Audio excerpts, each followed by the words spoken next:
Saren's hiding something. Give me more time. Stall them. Stall the Council? Don't be ridiculous. Your investigation is over, Garrus.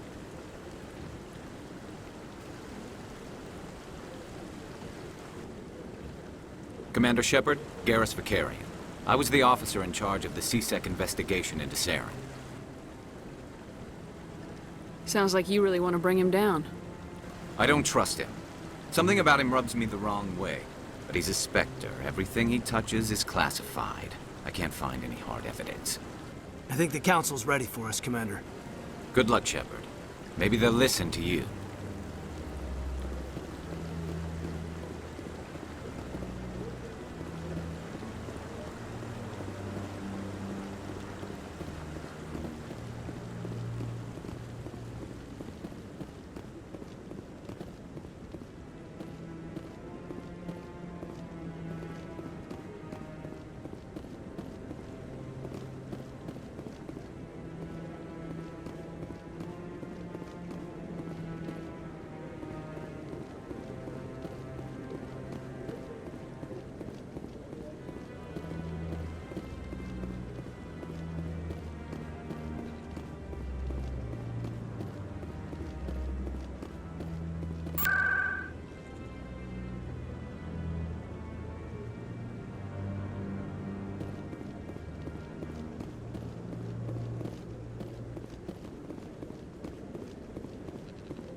No, I'm waiting to speak with one of the Councilor's assistants. Commander?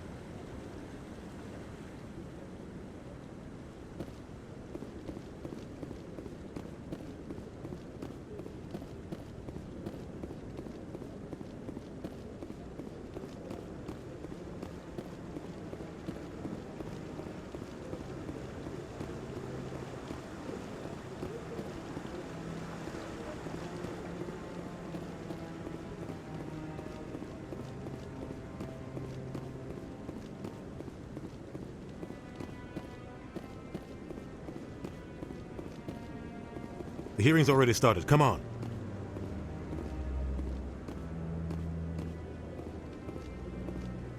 The Geth attack is a matter of some concern, but there is nothing to indicate Saren was involved in any way. The investigation by Citadel Security turned up no evidence to support your charge of treason. An eyewitness saw him kill Nihilus in cold blood. We've read the Eden Prime reports, Ambassador. The testimony of one traumatized dock worker is hardly compelling proof. I resent these accusations. Nihilus was a fellow Spectre and a friend. That just let you catch him off guard. Captain Anderson, you always seem to be involved when humanity makes false charges against me. And this must be your protege, Commander Shepard. The one who let the beacon get destroyed. The mission to Eden Prime was top secret. The only way you could know about the beacon was if you were there. With Nihilus gone, his files passed on to me. I read the Eden Prime report. I was unimpressed. But what can you expect from a human?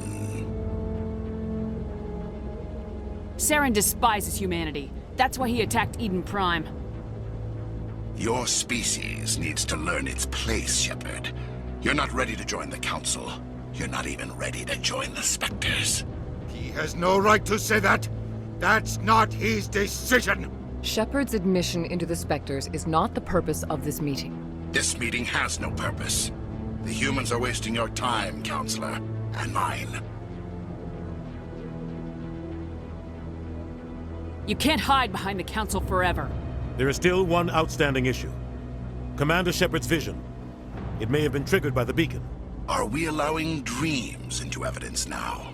How can I defend my innocence against this kind of testimony? I agree. Our judgment must be based on facts and evidence, not wild imaginings and reckless speculation. Do you have anything else to add, Commander Shepard? You've made your decision. I won't waste my breath.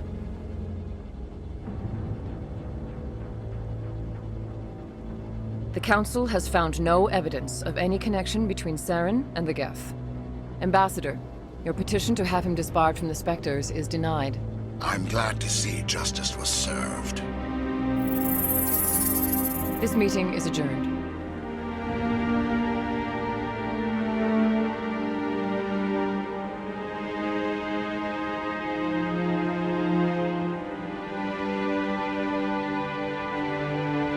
It was a mistake bringing you into that hearing, Captain. You and Saren have too much history. It made the Council question our motives.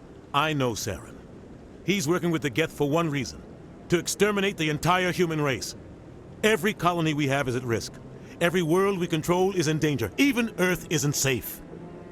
Tell me about this history between you and Saren. I worked with him on a mission a long time ago. Things went bad. Real bad. We shouldn't talk about this here. But I know what he's like, and he has to be stopped. What's our next step? As a Spectre, he's virtually untouchable. We need to find some way to expose him.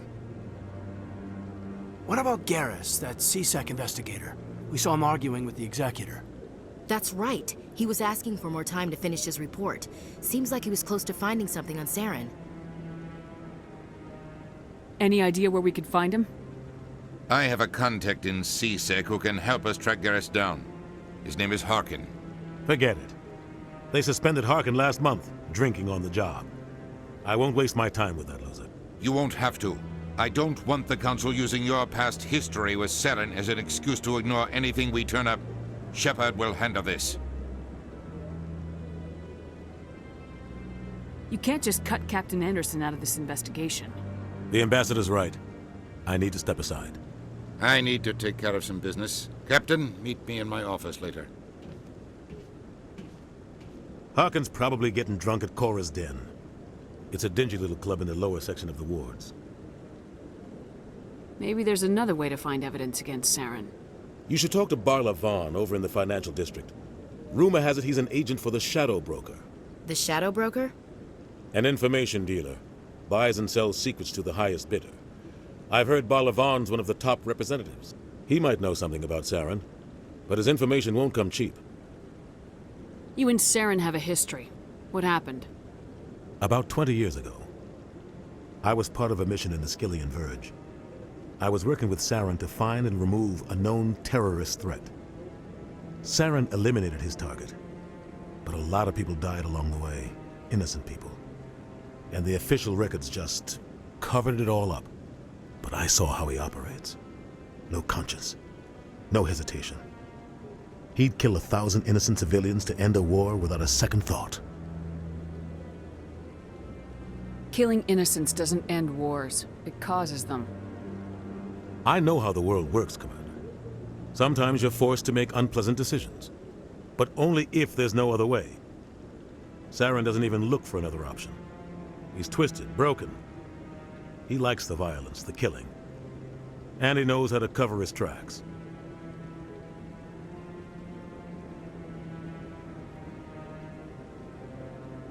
Tell me more about the Shadow Broker. He's a necessary evil of galactic politics. Buying and selling information is a part of the game. And the Shadow Broker just happens to be the best player on the field. Always sells to the highest bidder. Doesn't get involved in politics, doesn't pick sides. A simple system, but it works. He's not a threat to anyone, not directly. He's just a resource we can use, or she is. Or maybe they are. Nobody really knows. Tell me about Barla Vaughn. He specializes in moving large sums of money without leaving a paper trail. A financial genius. Doesn't do anything illegal, but he knows all the loopholes. He's got an impressive client list. Ambassadors, diplomats, specters. That's probably why the Shadow Broker uses him. I want to know more about the Spectres. They're not your typical government agency. They tend to work alone, behind the scenes. They take care of problems the Council can't. It's not easy preserving peace across an entire galaxy. The Council prefers to use diplomacy and negotiation. But sometimes more extreme measures are needed. What happens when a Spectre goes rogue, like Saren? It doesn't happen often. The Council is careful when they select their candidates. But when something does go wrong, there's usually only one solution. Send another Spectre to bring the rogue agent down. How do they decide who becomes a Spectre? You can't just apply to join. There's no training program. Spectres aren't made. They're born. The Council's always looking for exceptional individuals. People who can get the job done, like you. They've been watching you for years. They see something in you. They want you on their side.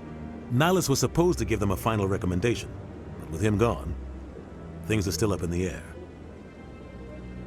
What's their command structure like? There is no command structure. Each Spectre answers directly to the Council. Sometimes they're sent on specific missions. Other times, they act on their own. They tend to operate outside the law, do whatever it takes to accomplish their goals. The Council just turns a blind eye. Spectres have a lot of power, Shepard. They sound like shadow operatives. Everything about them is classified. We don't even know how many there are. The latest Alliance estimate puts their numbers under 100. But the Council couldn't do its job without them. They're the Citadel's top agents, the last line of defense, the final option before open war. The entire galaxy respects and fears them. If a Spectre shows up, you know something big is about to happen. You don't think much of Harkin. The guy joined C-Sec about 20 years ago. He's been an embarrassment to our species ever since. Roughing up suspects in custody, bribery accusations, alcohol and drug use. The embassy used to step in when he got in trouble. But I guess enough was enough. Guy's a scumbag. He should have been cut loose a long time ago. He was one of the first human C-Sec officers. Guess it would have looked bad if he got fired. A lot of backroom deals were worked out over the years to keep him on the force. Politics is a dirty business sometimes, but it looks like his time's run out. We've got enough humans in C-Sec now to stop protecting him. I thought this embassy was supposed to help humans. Harkin may be human, but he's also an ass. He's had more than his share of chances. If the embassy wasn't protecting him, he would have been fired 15 years ago. C-Sec is better off without him. Our ambassador doesn't seem to get along with the Council. He's just frustrated. The Council's always preaching that we need to be part of the galactic community. But for them, it's a one-way street. They want us to expand and settle unstable regions like the Skillian Verge and the Attican Traverse. But when we run into trouble, they don't want to help us out. Everyone knows it's only a matter of time until we get a seat on the Council. The ambassador just thinks it should happen sooner rather than later. And I agree. Maybe they'd let us join the Council if we were more willing to cooperate with the other species. Of course they would. If we did everything they told us to, they'd love to have us on the Council. But it wouldn't be much of a deal for us. I understand their side. They don't want us dominating the Council. It's founded on cooperation and alliances. But we have to look out for our own interests too. Who cares if we get a seat on the Council? What's the big deal? If the Council passes a ruling on an interstellar matter, we have to follow it. We don't have the fleets or political allies to defy them. Once we get a seat on the Council, we'll be able to influence those rulings, protect our own interests. No more jumping through hoops whenever we want something. Take this mess we're in now. If humanity had a seat on the Council, we'd just send the Citadel fleet out to take care of Saren and his Geth. Problem solved. I should go. Good luck, Shepard. I'll be over in the ambassador's office if you need anything else.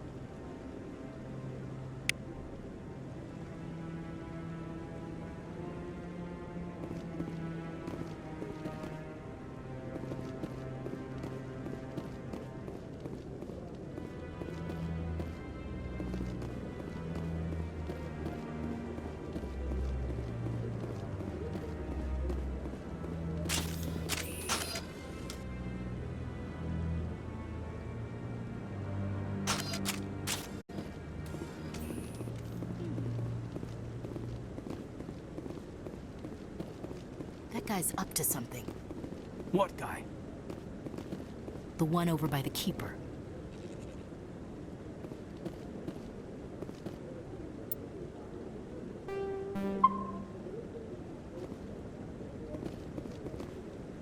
What?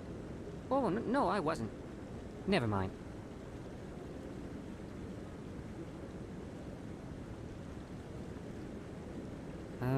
Yes, is there something you want? Why are you so interested in the Keepers? Keepers? I've got no interest in the... Don't get coy. I know what I saw. I'm not so sure I should be talking to you about this. We're just talking. Is there something wrong with that? No. I guess it wouldn't hurt to tell you. I'm using a small scanner to gather readings on the Keepers. So far I've had mixed results. I find it difficult to get near the creatures. Why were you being so secretive about it, though? Well, technically we're not supposed to disturb the Keepers. I don't really think my scanning disturbs them, but the authorities might disagree. I'd like to do it more openly, but it's not really worth getting arrested over. I can help you out. I'm not worried about the authorities. I don't even know who you are. I'm Commander Shepard with the Alliance military. Well, I suppose I could use the help. You'll need this. It's the scanning device I developed. Activate it each time you see a Keeper. All collected data will automatically upload to my database. I'll even send a few credits your way for each unique scan. What are you doing with the data once you've scanned it? Trying to learn whatever I can about the Keepers. We see them working everywhere, yet we know so little about them. I'm a scientist. I want to know what makes them tick. I should get going then. Yes, I have much work myself. So long, and good luck with the scanning.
No, I just want to ask a couple of questions.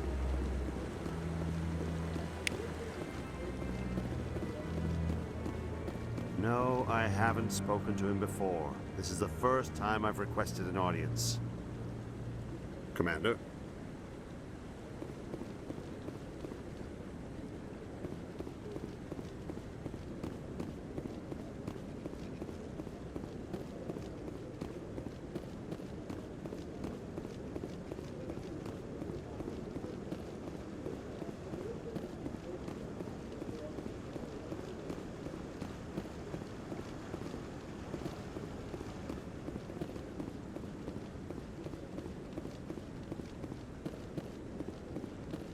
Don't be ridiculous. The Volus won't be joining the Council for years. I'm not so sure. The humans are making a strong push. When you commit the Volus with the environment.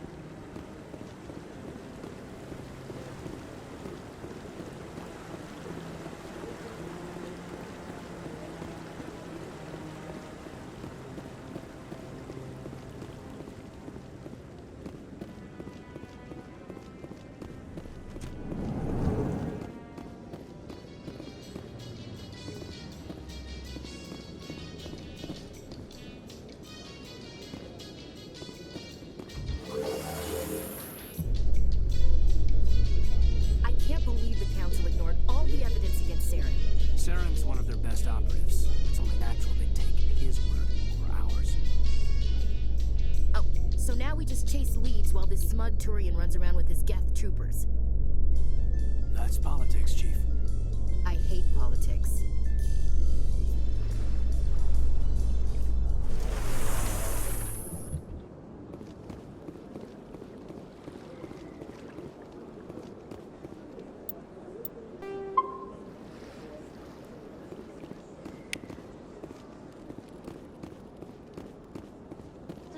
not disturb the keepers.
Please do not disturb the keepers.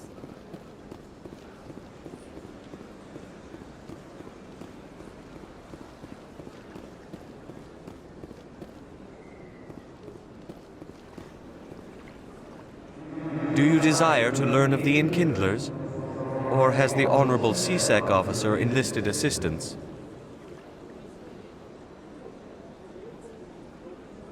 Why is the CSEC officer harassing you? The CSEC officer requests that this one purchase an evangelical permit to spread the truth of the Enkindlers.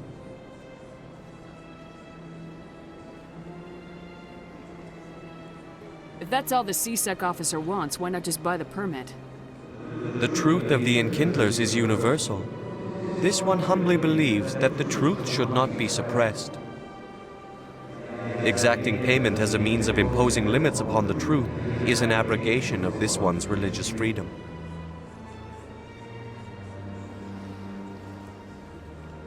So you're breaking the law by preaching without a permit right now? The CSEC officer states that preaching in this place is forbidden, and preaching anywhere on the Citadel requires a permit. This one humbly submits that it is not preaching to state the truth of the Enkindlers, and thus no permit should be necessary. Who are the Enkindlers? Your people know them as the Protheans. They are the true creators of this one's people. The Enkindlers raised the Hanar from ignorance into consciousness by granting this one's people the gift of speech.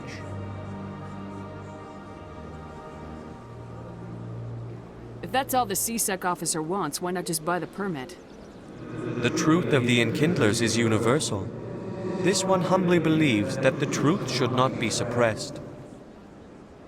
Exacting payment as a means of imposing limits upon the truth is an abrogation of this one's religious freedom. Let me talk to the CSEC officer. Perhaps I can explain the situation. This one would be most grateful for the assistance. That Hanar refuses to listen to reason. Why can't it act in an orderly and lawful manner? Are there laws being broken here? I am not unreasonable. The Hanar is free to spew its nonsense once it purchases an evangelical permit.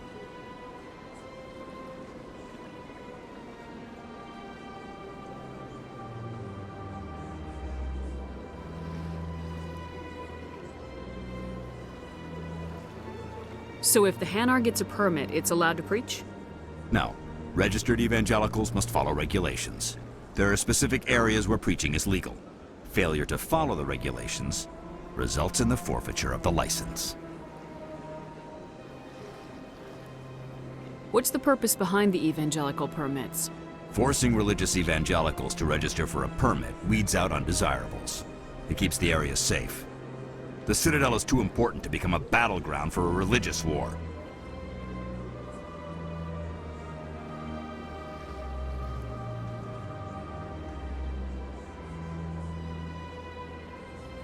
If you'd like, I could talk to the Hanar for you. I have argued with the stubborn jelly all afternoon. You are certainly welcome to try.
Has the CSEC officer been assuaged?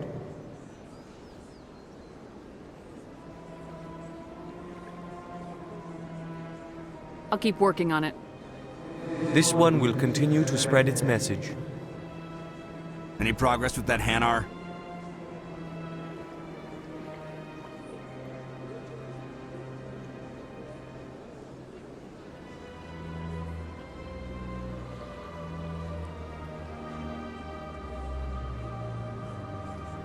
Sorry, I'll let you know if I come up with something. I don't care what the something is, as long as it rids me of the Hanar.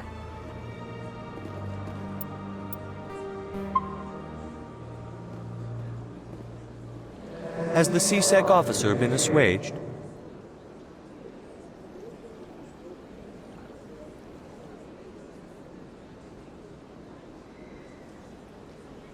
The CSEC officer is just doing his job. You're causing trouble. This one is too humble to suggest that the CSEC officer is personally biased. This one only wishes to spread the truth to any who will listen. There is no intent to cause trouble.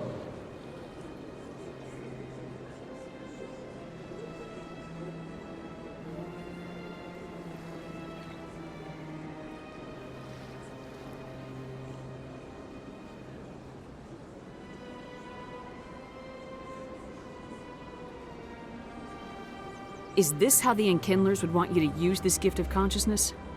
The Enkindlers would wish for their message to be spread to all sentient races.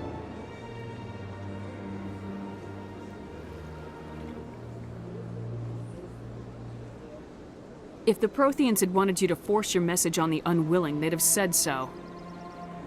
This one hears wisdom. Perhaps enthusiasm has clouded judgment in this matter. This one departs now, and will not intrude upon the Presidium again. I see the Hanar is left. Thank you. Happy to help. Here, for your assistance in this matter. Now, if you'll excuse me, I should report to my superiors.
In light of the recent attack on Eden Prime, many colonial investors are pulling their support for future projects.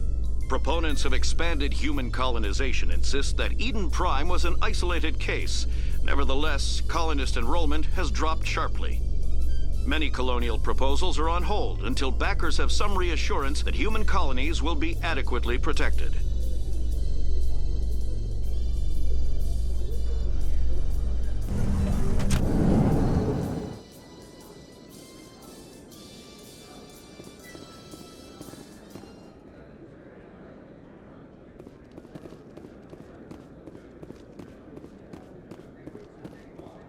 Do you really think we'll find him down here? He always stops in for a few games of Quasar before he makes his drop. Fist is gonna be pissed if we take down his supplier. That's the point. We want him angry. Angry people make mistakes. There's just something about Fist that makes me nervous. Good. He's a dangerous man. Now keep your eyes peeled for our mark.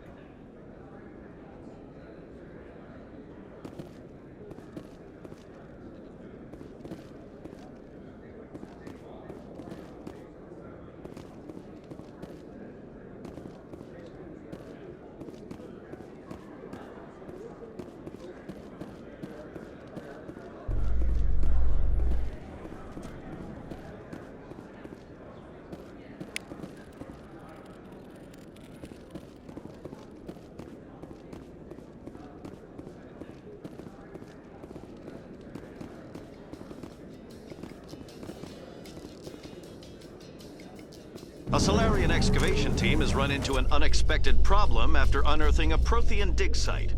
Hanar protesters have blockaded the dig site, claiming that artifacts of the Enkindlers, as the Hanar call them, should not be disturbed. The excavation team has appealed to Hanar representatives on the Citadel to reach a diplomatic solution.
that really...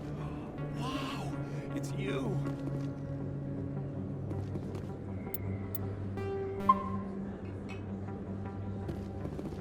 You're Commander Shepard, the hero of Eden Prime. I am so honored to meet you. Do I know you? No, I'm just a fan. One of your biggest fans, actually. My name is Conrad. Conrad Werner. They say you killed more than 100 Geth on Eden Prime. I spent most of my time trying to stay alive and help the colonists. Hey, I know you're probably busy, but do you have time for a quick autograph?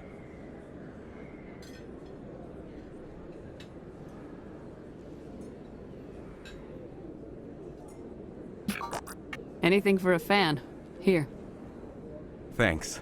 I really appreciate it. My wife is going to be so impressed. I'll let you get back to work. But next time you're on Earth, I'd love to buy you a drink. Thanks again!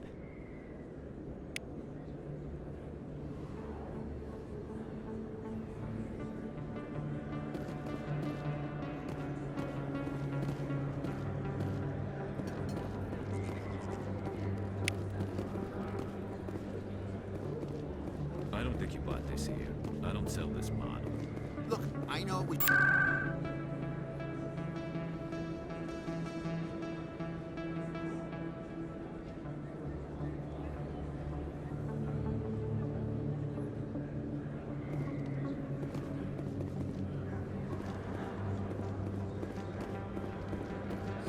Best place on this ward to buy upgrades.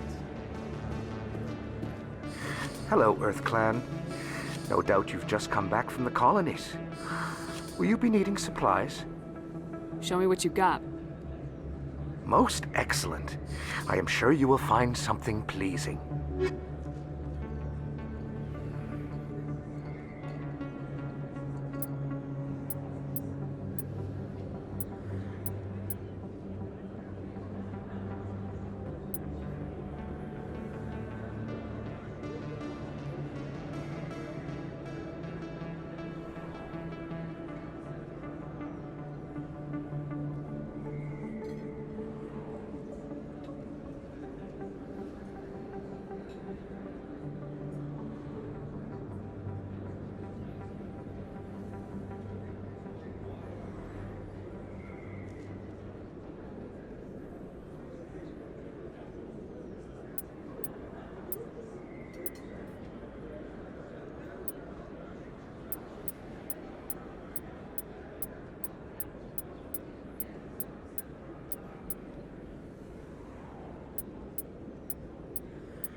Hello there. Welcome to Moorland's famous shop. You want many good supplies, yes? Let me see what you have. Oh, you will be pleased, I think. Very good things I have. You will see.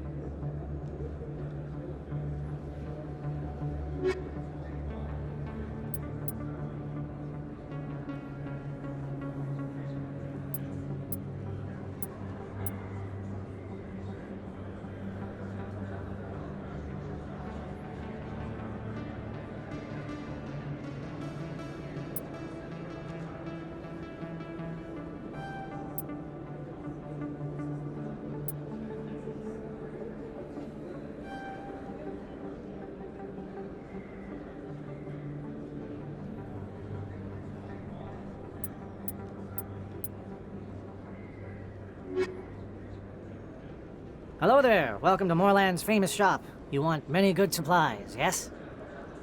Let me see what you have. Oh, you will be pleased, I think. Very good things I have. You will see.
Big place. That your professional opinion, sir?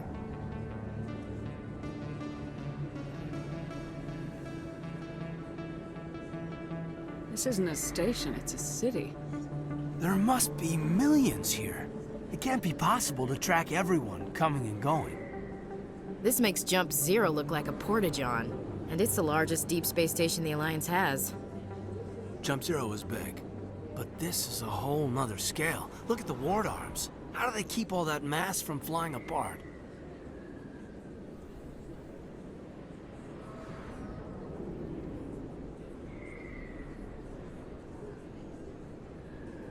The Council represents more races than I thought. No wonder they're careful with newcomers. They probably just want to keep everything running. It has to be hard keeping all these cultures working together. Or maybe they just don't like humans. Why not? We've got oceans, beautiful women, this emotion called love. According to the old vids, we have everything they want. When you put it that way, there's no reason they wouldn't like you. I mean, us. Humans, ma'am. You don't take much shore leave, do you, LT?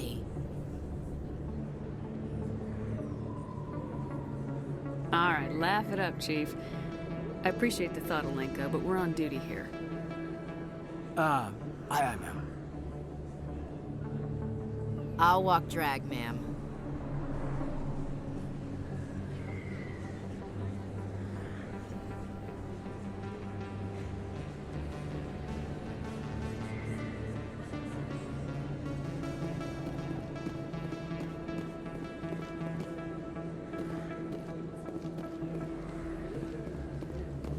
Commander Shepard? Excuse me, Commander Shepard!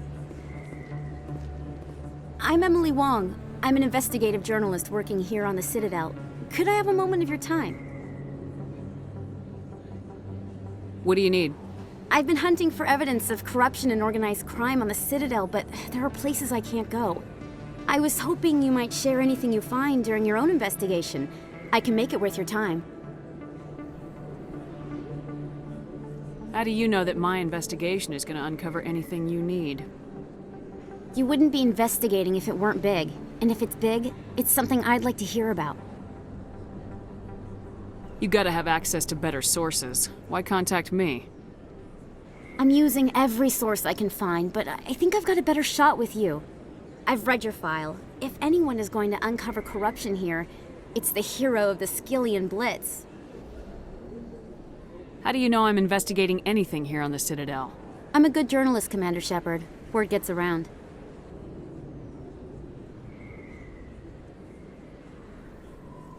No promises, but if I find anything relating to your case, I'll inform you. Thank you, Commander. You won't regret it.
Hello there, Commander.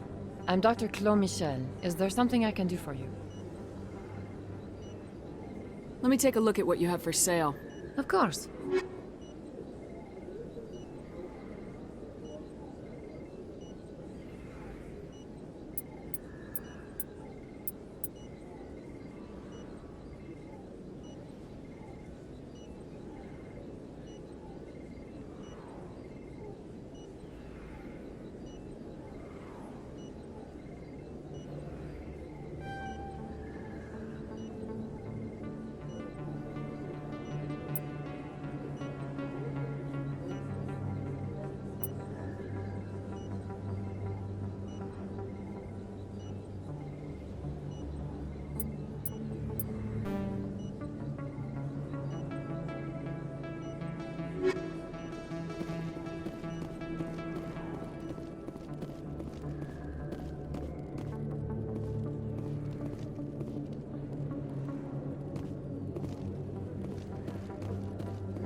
Hey, I know you. You're Shepard, right?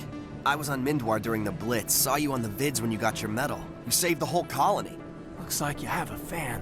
I'm sorry, I just never thought I'd meet someone like you in person. My name's Lang, Officer Eddie Lang, Citadel Security. It's an honor to meet you, Commander. What are you doing down here in the wards? Anything I can help you with? Why'd you join Citadel Security? I don't know. Seemed like the right thing to do, you know? Maybe it's in my blood. My grandfather was a cop back on Earth. It's kind of what CSEC is. Police for the Citadel. I'm still pretty new at it, but I like it so far. Way more interesting than staying back on Earth. You get to meet all kinds of cool aliens, like those Hanar. Wild. Plus, CSEC gets a lot of respect here. We uphold the law. People, even aliens, appreciate that. How do you like working here on the Citadel? This place is amazing. I've been here almost a year, and I still haven't seen a tenth of it. The Presidium's just so beautiful. Good place to go and relax. But I really like it here down in the wards. There's always something going on somewhere. Like that new club they just opened a few months ago, Flux. Wicked scene in there, Commander. You should check it out when you have some time. What do you know about Spectres? Just the stuff they show in the vids. They always make them out to be super agents on secret missions to save the galaxy. I know it's not really like that, though. Some of the other CSEC guys don't like them too much, figure they shouldn't be able to operate outside the law. But if they were so bad, the Council wouldn't use them, right? Do you know a CSEC officer named Harkin? I shouldn't really say too much. He's been on the force a lot longer than me. But I've heard things, you know? Drinking on the job, taking bribes, that kind of thing. Rumors mostly, but they suspended him, so some of it must be true. I have to go. Right. You're probably real busy. Well, see you around, Commander.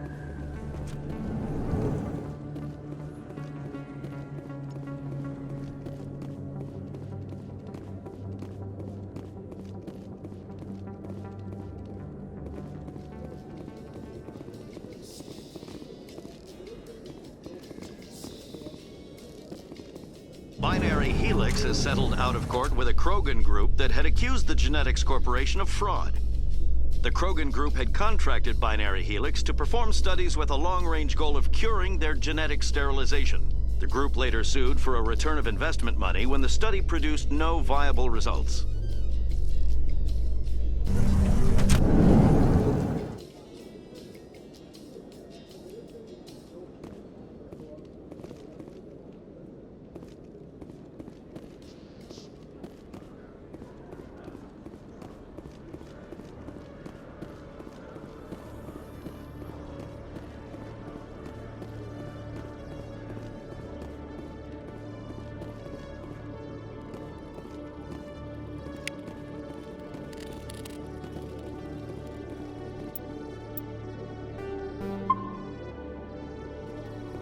One sec, looking you up.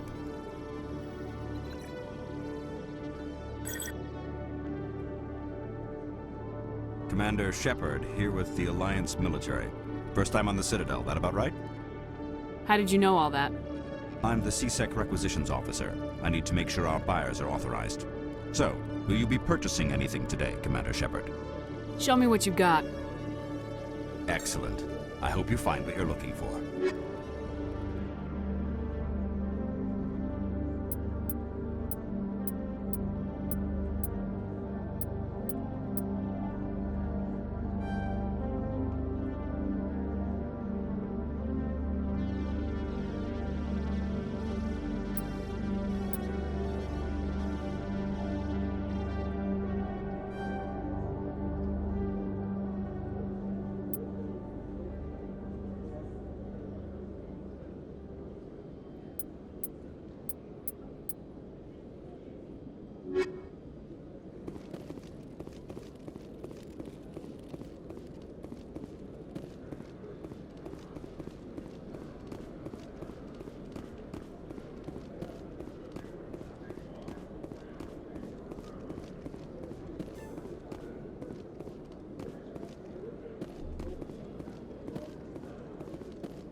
Okay, Jalid.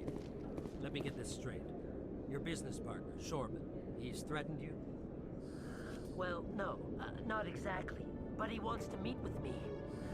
I think he's going to kill me. And why do you think that? I can't really get into the details. But Shorban will kill me if I leave here unprotected. I can't help you. Not unless you give me something more to go on. I can't. I'm sorry. And I've got other work to do. But nothing. Don't bother me unless you're willing to give me details.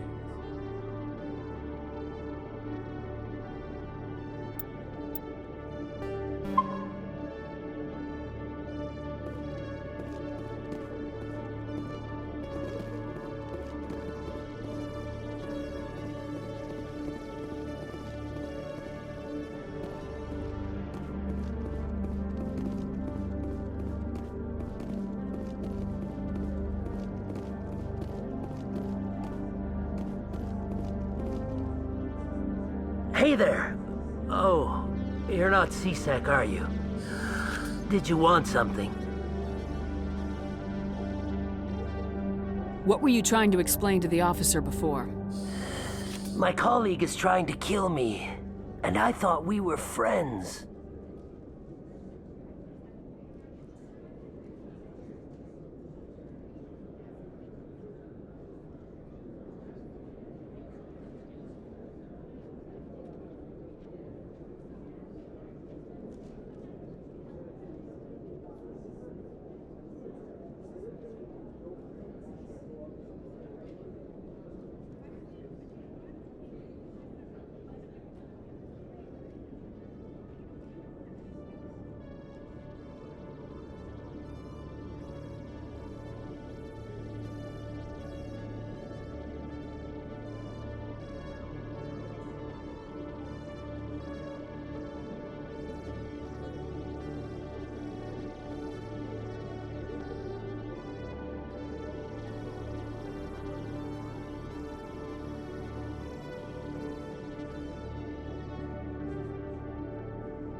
How do you know he wants you dead? He's changed.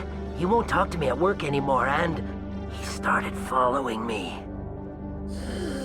Yesterday, he followed me all the way home, just waiting for a chance. I don't care what anyone thinks. He wants me gone. I know it. Is there something I can do? Talk to your friend, maybe? Would you? That's all I want. Someone to talk to him. Tell him to leave me alone. He thinks he can just push me around, but you'll show him, won't you?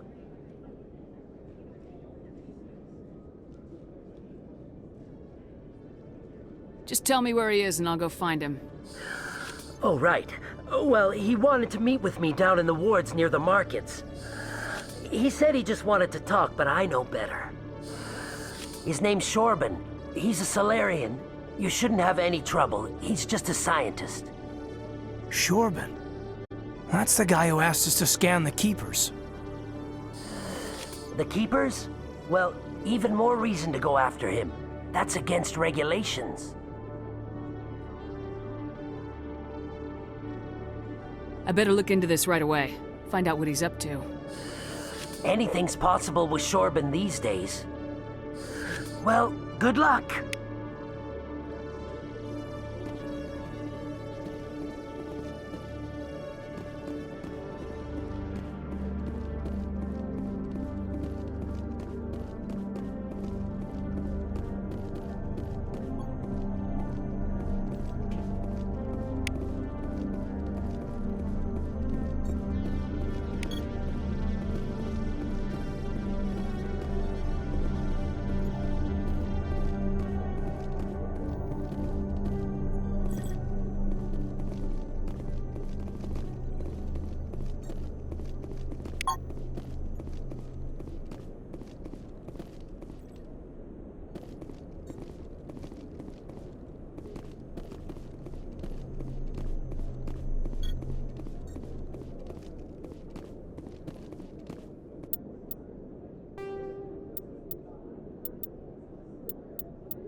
Hello, Commander.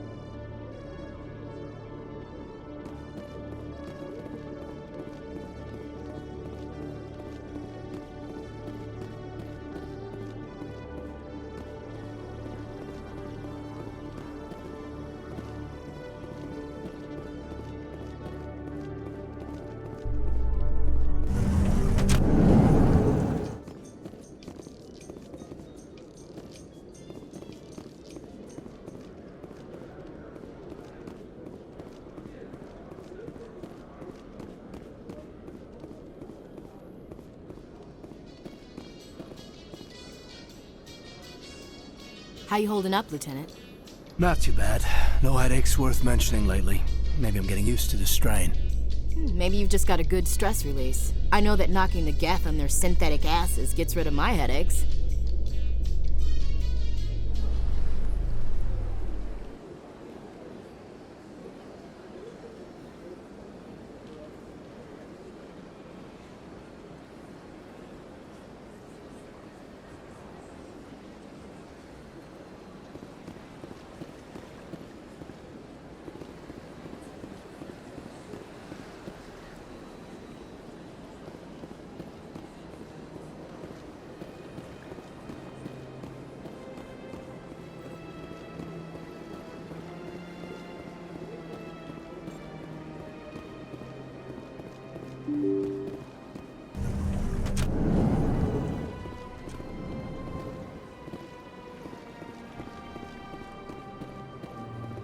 I can't believe I landed a job here.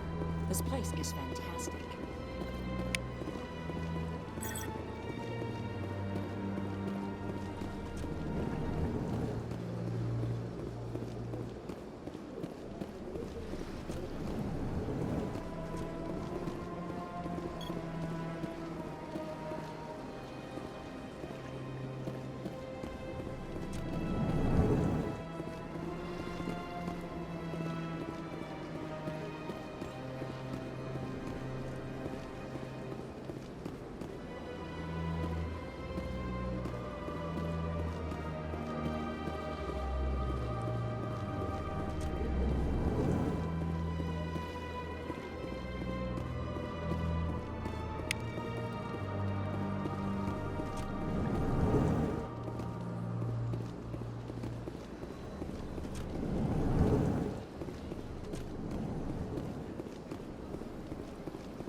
I see even the humans find the consort irresistible.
That's her.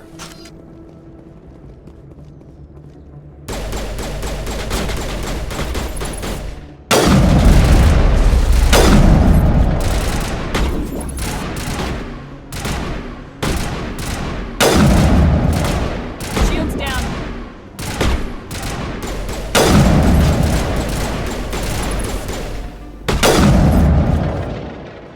Those were Saren's men. Area secured.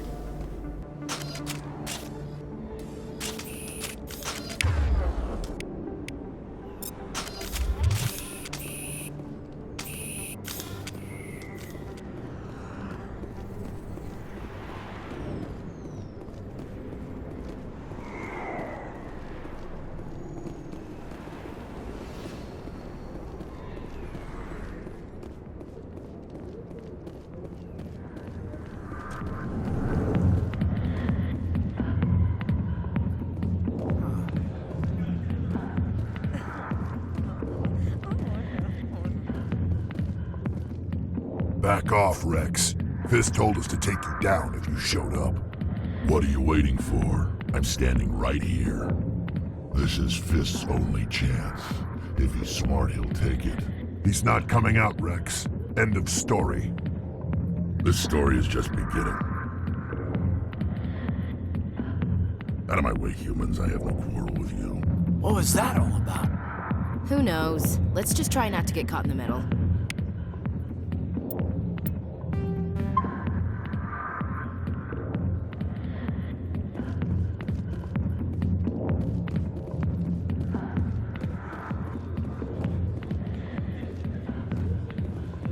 I got business here, but not with you.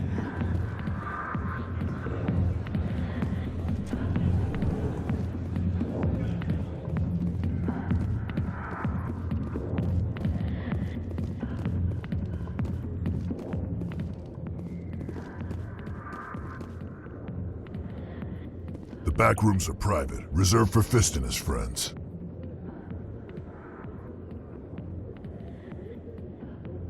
What did that other Krogan want? Rex. Personal matter.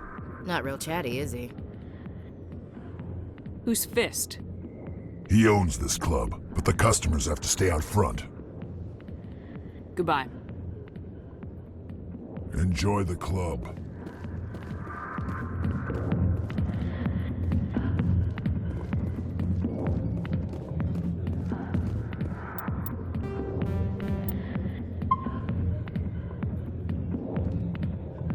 Commander. What do you want? What's bothering you, General? I've seen a lot of horrible things in my days, and there's only one woman in this damn galaxy that helps me forget it. So if you feel that way, then why spread lies about her? Because she rejected me. Me! Septimus Oraka, General of the Turian Fleet. Is she really worth it? There must be other women. It's not just any woman I want. It's her, and her alone. Look, kid, I appreciate what you're trying to do, but don't waste your time. General, did you ever win a battle by moping in a bar? Ha, war. That's what this feels like, all right. How did I let it come to this? So you think it's that easy? Just straighten up and act like a general? I don't think it could hurt. Huh. Maybe you're right, Commander. Sha'ira's worth the effort, even if she won't have me back. This is no place for someone of your stature, General. All right, I'll go to her. After I've had a cold shower or two. Say, you're a bright kid. Would you be interested in earning a few extra credits? What do you want me to do? There's an Elcor diplomat out there who believes Sha'ira gave up his secrets. Why does he think that? Because I told him. Look, I just need you to convince him of the truth. What makes you think he'll believe me? You'll bring him proof. Take this datapad. It shows where I got my info. We'll exonerate Sha'ira and convince the Elcor. Who am I taking it to, and where is he? His name is Zaltan. He's an Elcor diplomat. He's over in the embassies complaining about Sha'ira. Well, here's to soldiers acting like soldiers. Thanks, Commander. You know, you might make a good general yourself one day. Hard to imagine a general like that getting so upset about a woman. That's because you don't understand women.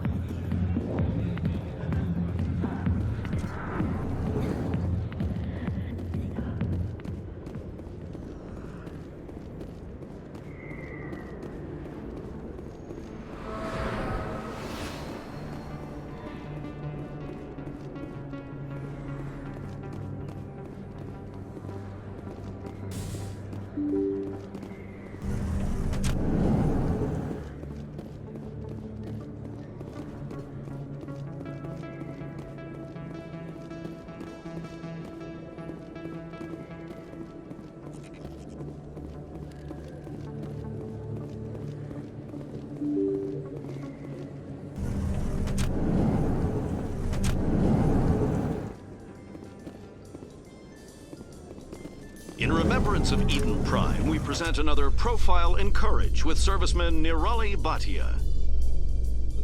A devoted wife and talented chef, serviceman Bhatia joined the Alliance military under the Deferred Education Plan. After finishing her service, Bhatia planned to open a restaurant. Instead, she gave her life protecting the colonists of Eden Prime. For more Profiles in Courage, or to explore opportunities in the military, please visit the Alliance military on the extranet. Keyword, courage.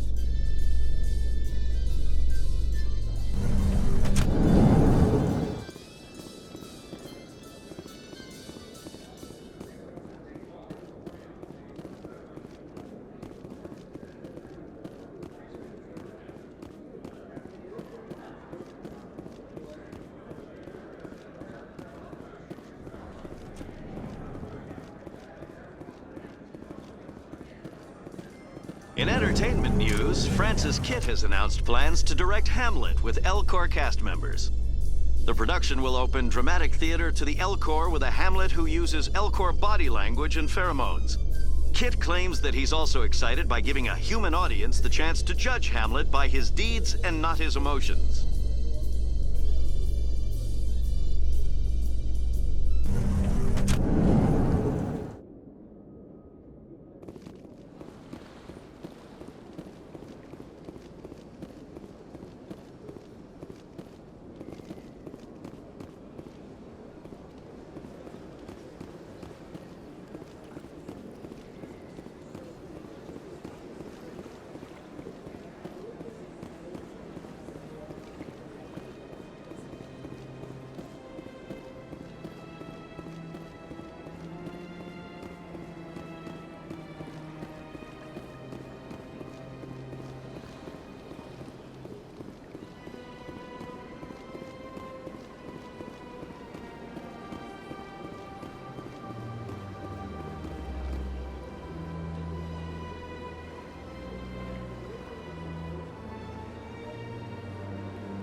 Strained greeting, human. This is really not a good time. I know who revealed your secret. It was a Turian named Septimus. Unbelieving, I know this Septimus, and he could not learn my secrets. The only way he could learn them is from the Asari consort. Not true. Look at this. Confused. This is difficult to fathom. If the Turian could learn this on his own, dismayed, anyone can discover my secret. Septimus is a powerful man, and it wasn't easy for him to find. Relieved. I suppose you are correct, human. Thank you for this information. Startled realization.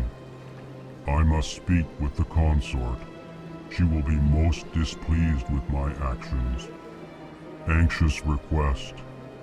Please, human, if you will excuse me, I must go now. I'm sure she'll forgive you. It was Nana's mistake. Doubtful. Perhaps you are right, human. I can only hope so. Thankful. That was a great thing you did, Commander. Approving. You see, Din, not all humans are as you say. I'm sure the Earth Clan stands to profit from this in some way. Apologetic. Do not listen to my Volus compatriot. It was a good thing you did, regardless of your intentions.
No, I'm waiting to speak with one of the Councilor's assistants.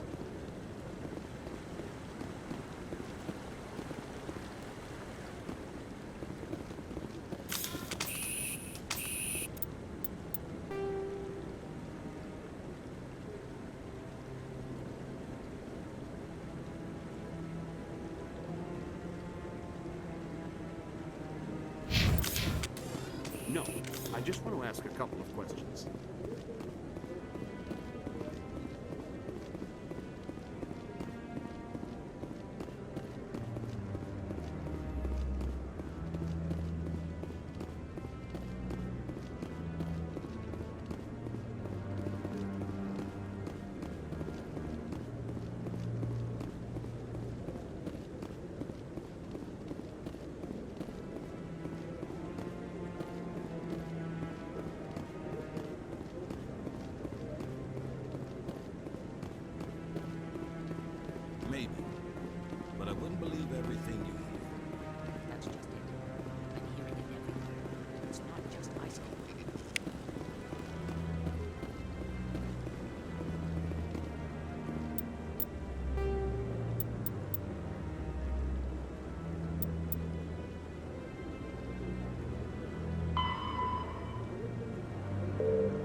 Reports are circulating that Alliance Ambassador Udina has accused a Spectre of orchestrating the attack on Eden Prime. Udina reportedly based his accusation upon eyewitness accounts of the scene, but lacked the evidence to demand further investigation.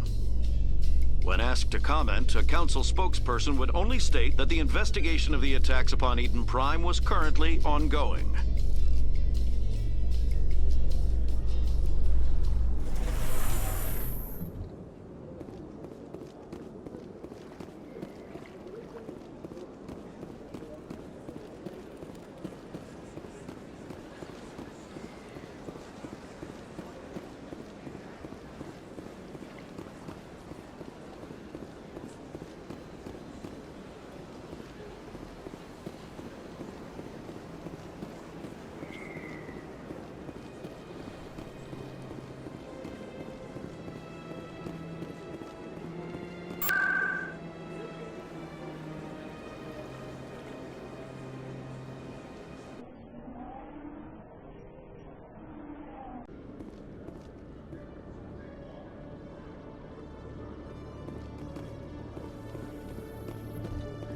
Celebrations are being planned for the anniversary of the end of the Rachni Wars.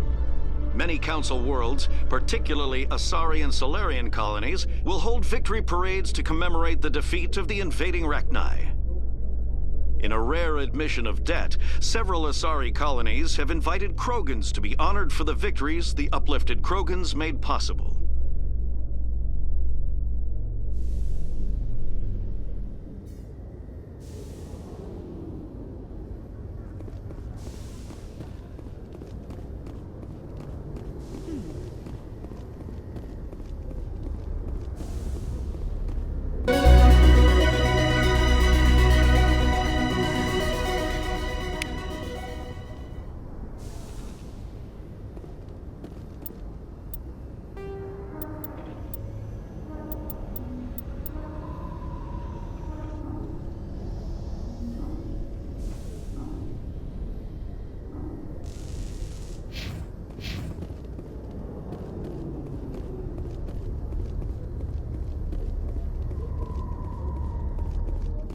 In light of the recent attack on Eden Prime, many colonial investors are pulling their support for future projects. Proponents of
Commander, I wasn't expecting to see you again. Is there something you want? You can start by telling me the truth, Shorban. I'm not sure what you're referring to. My experiments are... Quit stalling. Jalid told us what you've been up to. You spoke with Jalid? Then you know about the data?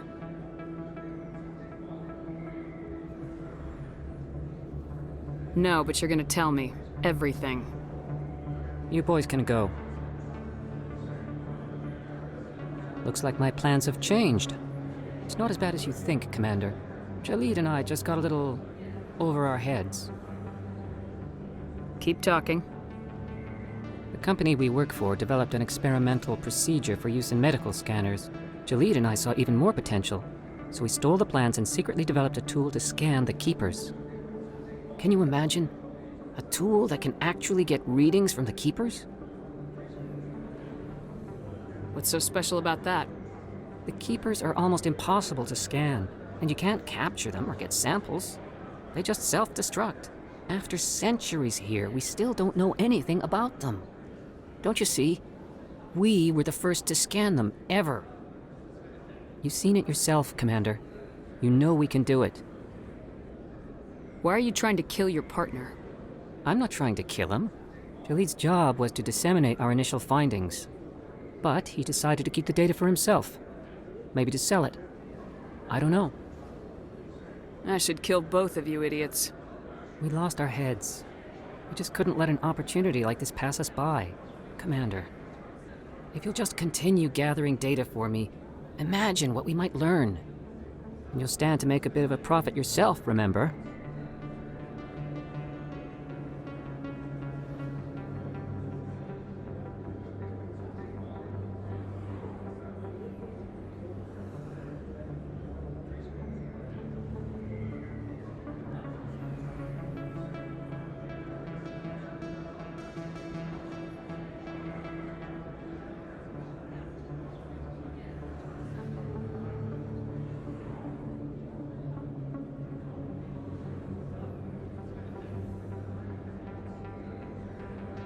If it'll help further the scientific cause, how can I refuse?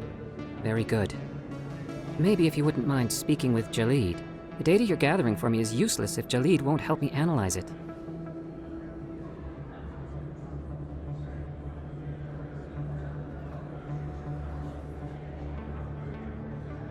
If I have time, I'll talk to him. Thank you. And happy scanning, Commander.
Hello again.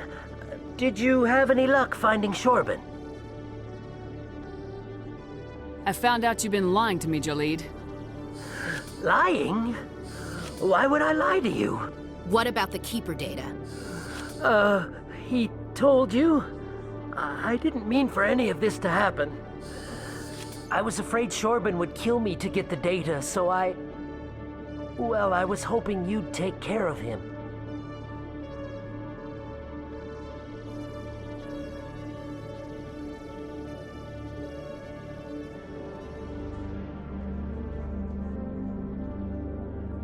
I'm scanning the Keepers for Shorben, but you two need to stop fighting. You're helping us? But, well, if you say so. Well, if Shorben can forgive and forget, then so can I. I appreciate the help, Commander. I better go get that data analyzed.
Septimus has sent word. Apparently, he sought the consort's forgiveness. That's right. It was a long time ago, though. I barely remember. What drew you back to the city, and to the consort? I don't know exactly. It may sound strange, but I certainly... That's not strange. Many of us have felt the same. Commander, I recently received a lovely note from Septimus. Thank you for speaking with him. Even the Alcor diplomat has withdrawn his campaign against me. It was my honor to aid you. You are too kind, Commander, but I would not expect you to help me out of the kindness of your heart. I also have one more thing to give you, if you are interested. What are you offering me? I offer a gift of words, an affirmation of who you are and who you will become. I see you. Your uniform fits as though you were born wearing it. You are a soldier through and through, proud, solitary, alone, but it gives you strength. It is that strength that people are drawn to. It is why you lead and others follow without question. You will need that leadership in the battles to come. This may be who you are, but it is not who you will become. It only forms the basis for your future greatness. Remember these words when doubt descends, Commander. You have quite a gift, Sha'ira. Thank you. Not everyone appreciates it as you do. Never underestimate the power of words. Here, Commander. In light of your efforts with the Alcor ambassador, I would like you to have this small trinket. What is it? A small mystery. I have never learned its use or purpose, but I sense it is time for me to pass it on. And now I must ask you to leave. I have done everything I can for you. Remember my words, Commandership. They will give you strength.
Hey there, sweetheart. You looking for some fun? 'Cause I gotta say, that soldier get-up looks real good on that body of yours. Why don't you sit your sweet little ass down beside old Harkin? Have a drink. We'll see where this goes. I'll pass. Suit yourself, princess.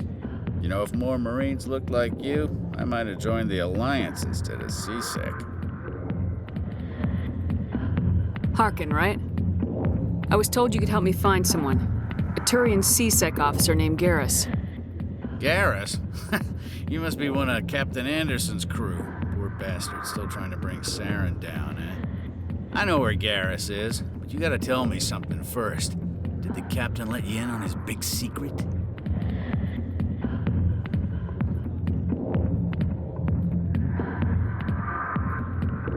I just need to know where Garrus is. But it's all related, don't you see? The captain used to be a Spectre. Didn't know that, did you? It was all very hush-hush. The first human ever given that honor, and then he blew it. Screwed up his mission so bad they kicked him out. Of course, he blames Saren. Says the Turians set him up.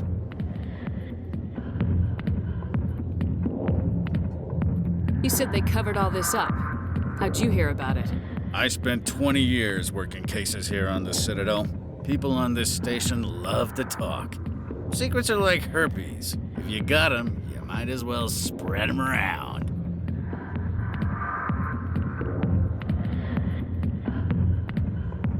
Just tell me where Garrus went. Garrus was sniffing around Dr. Michelle's office. She runs the med clinic on the other side of the wards. Last I heard, he was going back there. I'm out of here. Yeah, good. Go. Let me drink in peace.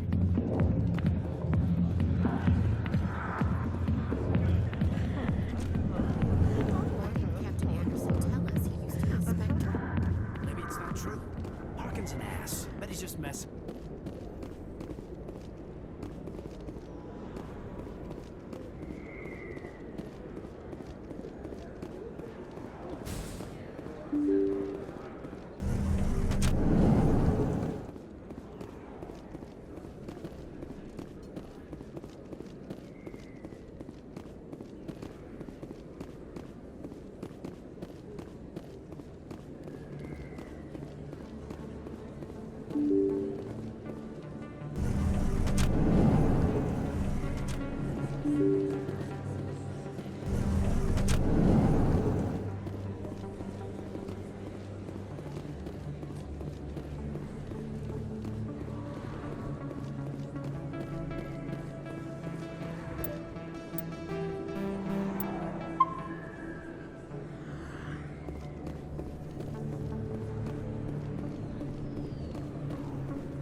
I didn't tell anyone, I swear! That was smart, Doc. Now if Garrus comes around, you stay smart. Keep your mouth shut or we'll... Who are you? Let her go. Ah!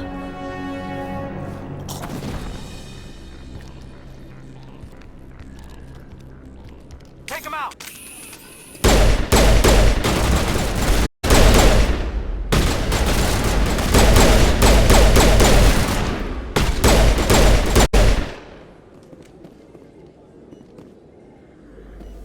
I think we got him, Commander.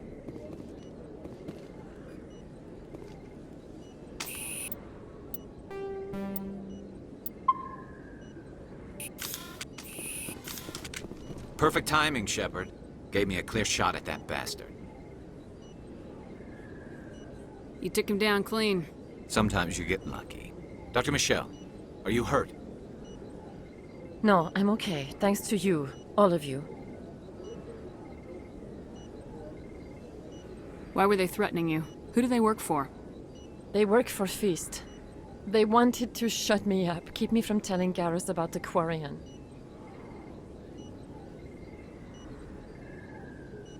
What Quarian? A few days ago, a Quarian came by my office. She'd been shot, but she wouldn't tell me who did it. I could tell she was scared, probably on the run. She asked me about the Shadow Broker. She wanted to trade information in exchange for a safe place to hide. Where is she now? I put her in contact with Fist. He's an agent for the Shadow Broker. Not anymore. Now he works for Saren. And the Shadow Broker isn't too happy about it. Fist betrayed the Shadow Broker? That's stupid even for him. Saren must have made him quite the offer. That Quarian must have something Saren wants. Something worth crossing the Shadow Broker to get. What else can you tell me about the Quarian? I'm not sure. Like I said, she wanted to trade information for a place to hide. She didn't... Wait a minute. Geth. Her information had something to do with the Geth. She must be able to link Saren to the Geth. There is no way the Council can ignore this. Time we paid Fist a visit. This is your show, Shepard. But I want to bring Saren down as much as you do. I'm coming with you.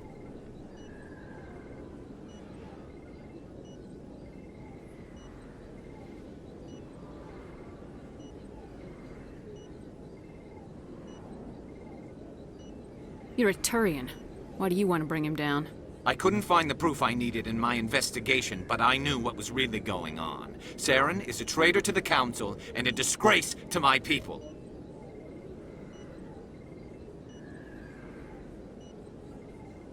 Welcome aboard, Garrus.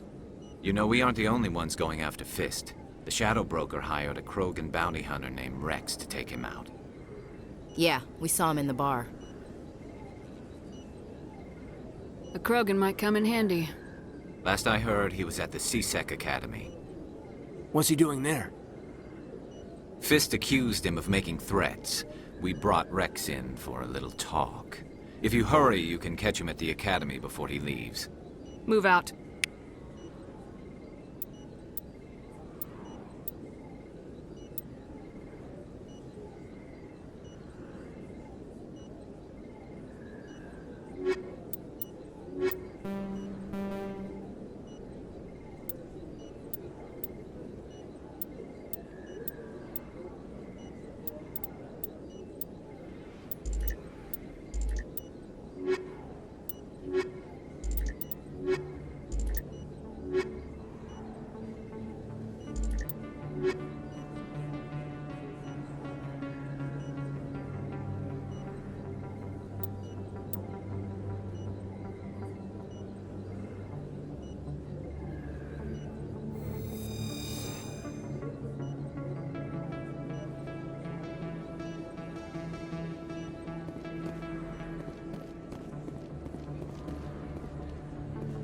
If you feel lucky, we should visit the casino over in Flux.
A Solarian excavation team has run into an unexpected problem after unearthing a Prothean dig site.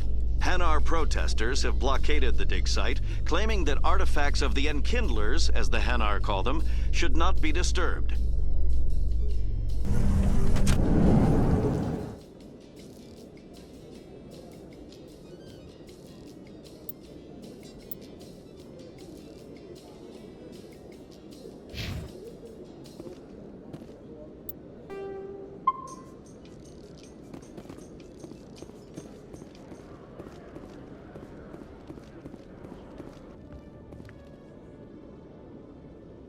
Witnesses saw you making threats in Fist's bar.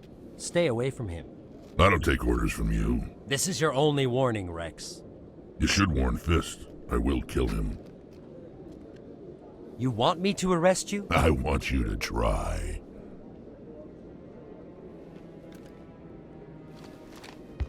Go on. Get out of here. Do I know you, human? My name's Shepard. I'm going after Fist. Thought you might want to come along. Shepard. Commander Shepard. I've heard a lot about you. We're both warriors, Shepard. Out of respect, I'll give you fair warning. I'm going to kill Fist. Fist knows you're coming. We'll have a better chance if we all work together. My people have a saying. Seek the enemy of your enemy, and you will find a friend.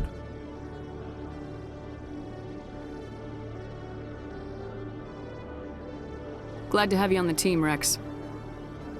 Let's go. I hate to keep Fist waiting.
Looks like it's shut down. Fist knows we're coming.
Stop right there. Don't come any closer.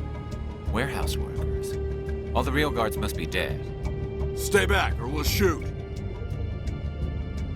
This would be a good time to find somewhere else to work. Yeah, right. That's a good idea. Yeah, I never liked Fist anyway. It would have been quicker to just kill them. Shooting people isn't always the answer.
Kill me, I surrender!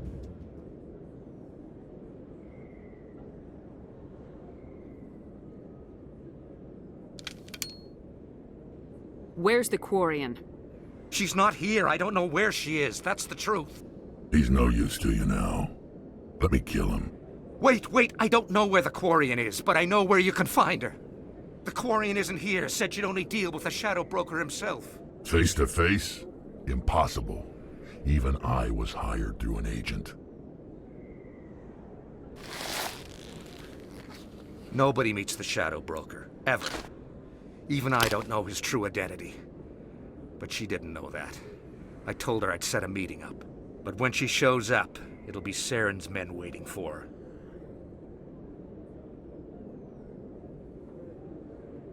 her. Give me the location, now. Here on the wards, the back alley by the markets.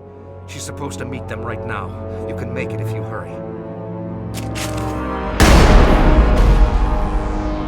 What are you doing? The Shadow Broker paid me to kill him. I don't leave jobs half done. A lot of people died because of him. He had it coming. Now let's move. We have to save that Quarian.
Did you bring it? Where's the Shadow Broker? Where's Fist? They'll be here. Where's the evidence? No way. The deal's off.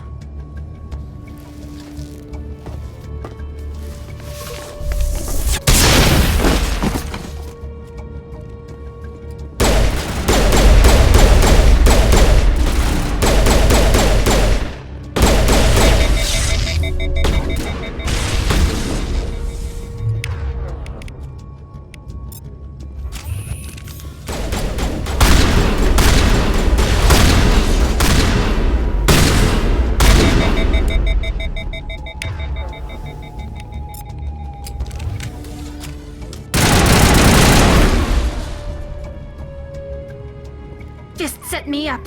I knew I couldn't trust him. Were you hurt in the fight? I know how to look after myself. Not that I don't appreciate the help. Who are you? My name's Shepard. I'm looking for evidence to prove Saren's a traitor. Then I have a chance to repay you for saving my life. But not here. We need to go somewhere safe. We could take her to the human embassy. Your ambassador will want to see this anyway. You're not making my life easy, Shepard. Firefights in the wards, an all-out assault on Korra's den. Do you know how many... Who's this? A Quarian? What are you up to, Shepard? You wanted proof Saren's a traitor. This is it. Really? Maybe you better start at the beginning, Miss... My name is Tali. Tali Zora Naraya. We don't see many Quarians here. Why did you leave the flotilla? I was on my pilgrimage. My rite of passage into adulthood.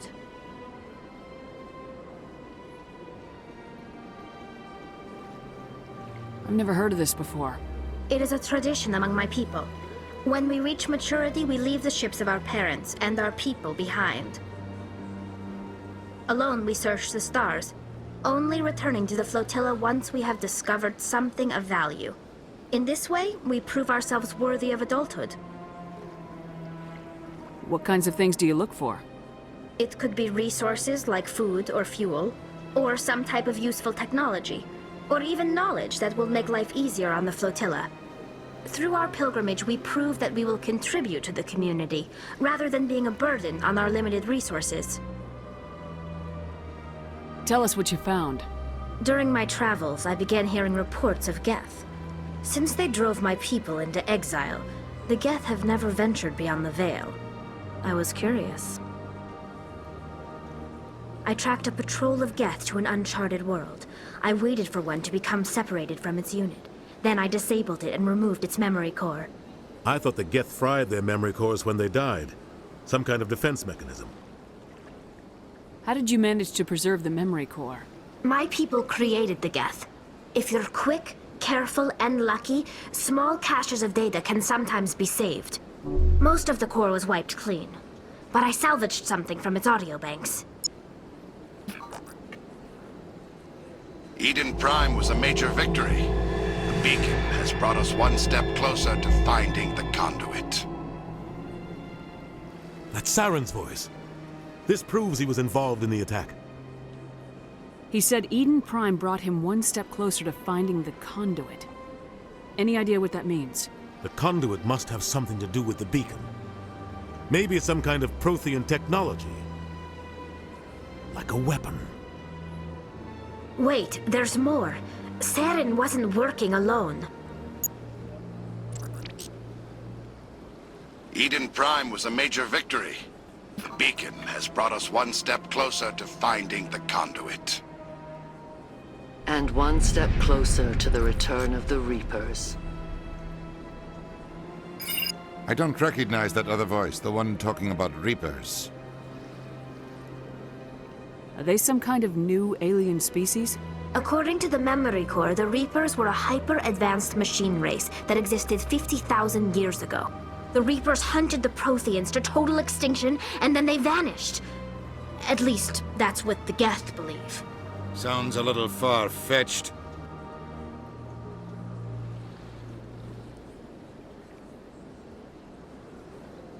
The vision on Eden Prime. I understand it now. I saw the Protheans being wiped out by the Reapers. The Geth revere the Reapers as gods, the pinnacle of non-organic life. And they believe Saren knows how to bring the Reapers back. The Council is just going to love this. This is a lot to handle. They might just ignore everything we tell them. No matter what they think about the rest of this, those audio files prove Saren's a traitor. The Captain's right.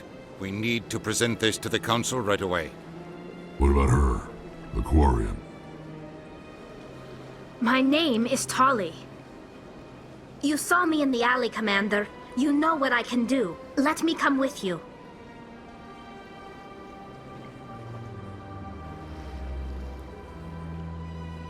I thought you were on your pilgrimage. The pilgrimage proves we are willing to give of ourselves for the greater good. What does it say about me if I turn my back on this? Saren is a danger to the entire galaxy. My pilgrimage can wait. I'll take all the help I can get. Thanks. You won't regret this. Anderson and I will go ahead to get things ready with the Council. Take a few minutes to collect yourself, then meet us in the tower.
Excuse me, Commander Shepard.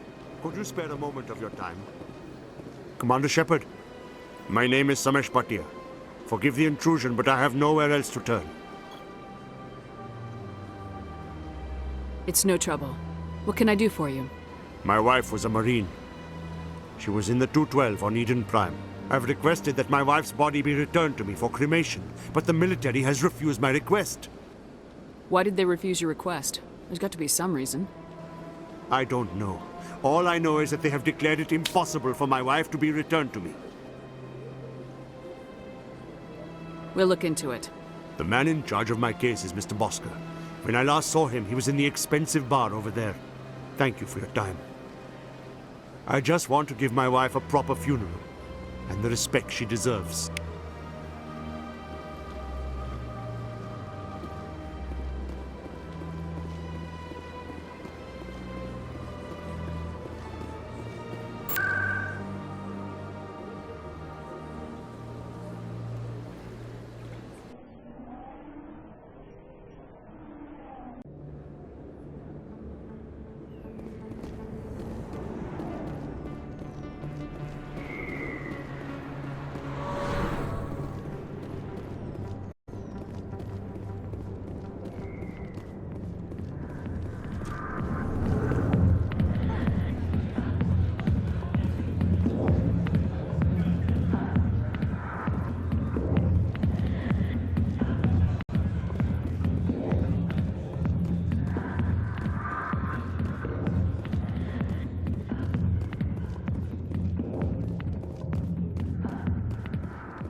Word on the street is that you've been busy. Congratulations on taking down Fist.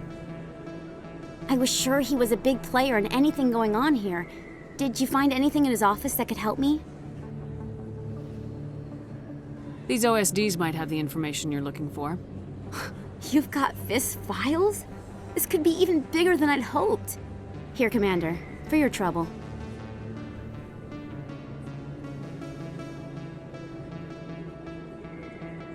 What would my future cooperation be worth? Say, an interview when my investigation is over? Exclusive? You talk to me before you talk to anyone else?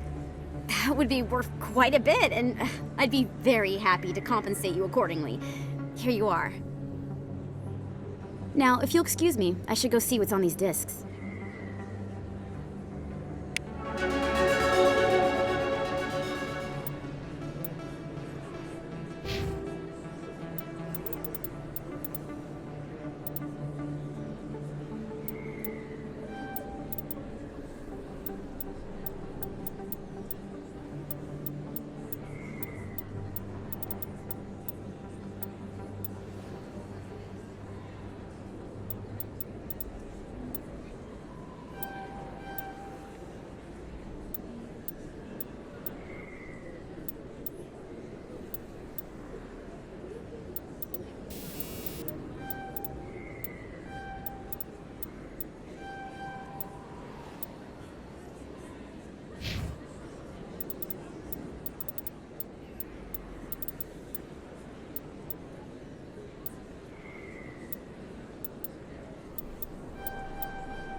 My goodness, you're Commander Shepard.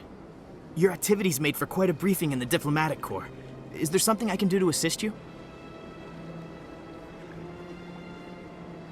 Yes. A man named Samesh Bhatia is having some trouble claiming his wife's body. Ah, Mr. Bhatia. A good man in an understandably frustrating position. I wish I could help him. Serviceman Nirali Bhatia died on Eden Prime, as Mr. Bhatia no doubt told you.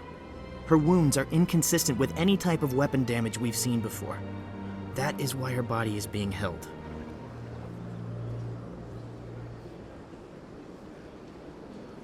You think that her body might be dangerous or contaminated? No, Commander. Nirali Bhatia is not dangerous. Her body is in fact extremely valuable to the Alliance. The tests we're conducting may lead to better defenses against Geth attacks.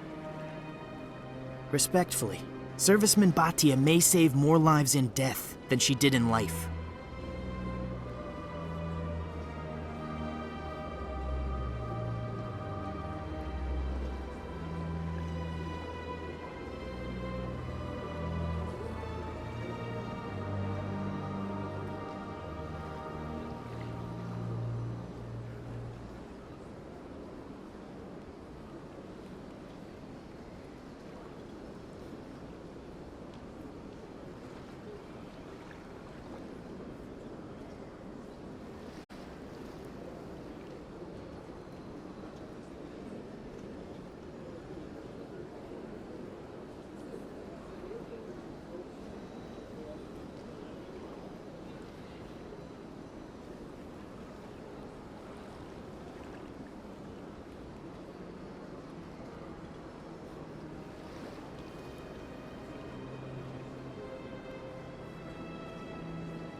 When will this research result in actual new technology? If we're lucky, we'll actually realize usable technology from this study in a few years.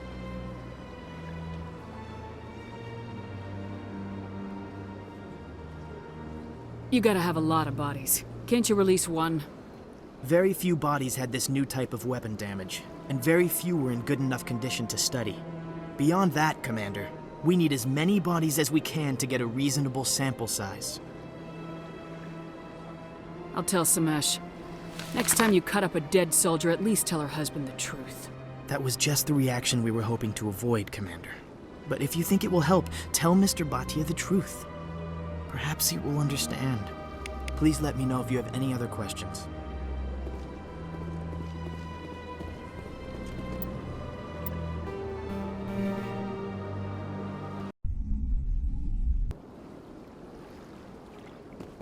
My goodness, you're Commander Shepard. Your activities made for quite a briefing in the Diplomatic Corps. Is there something I can do to assist you? Yes. A man named Samesh Bhatia is having some trouble claiming his wife's body. Ah, Mr. Bhatia. A good man in an understandably frustrating position. I wish I could help him. Serviceman Nirali Bhatia died on Eden Prime, as Mr. Bhatia no doubt told you. Her wounds are inconsistent with any type of weapon damage we've seen before. That is why her body is being held. You're studying her injuries to learn more about Geth weaponry. The tests we're conducting may lead to better defenses against Geth attacks. Respectfully, Serviceman Bhatia may save more lives in death than she did in life. I understand what you're trying to do, but holding the body is wrong. Commander, you of all people should understand how far we must go to protect humanity.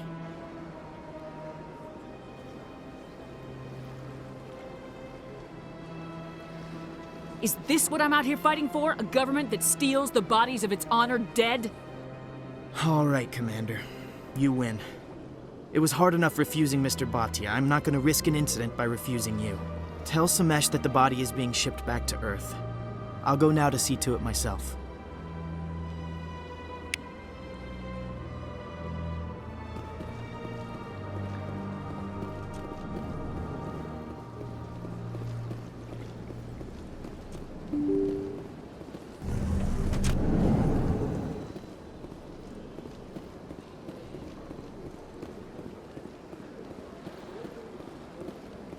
Hello again, Commander. Has there been any word? I reminded Mr. Bhaskar what we're fighting for. Your wife is coming home. Thank you. I will return home and begin my preparations. It does not bring me happiness, but it may bring me peace. Goodbye, Commander.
Come on.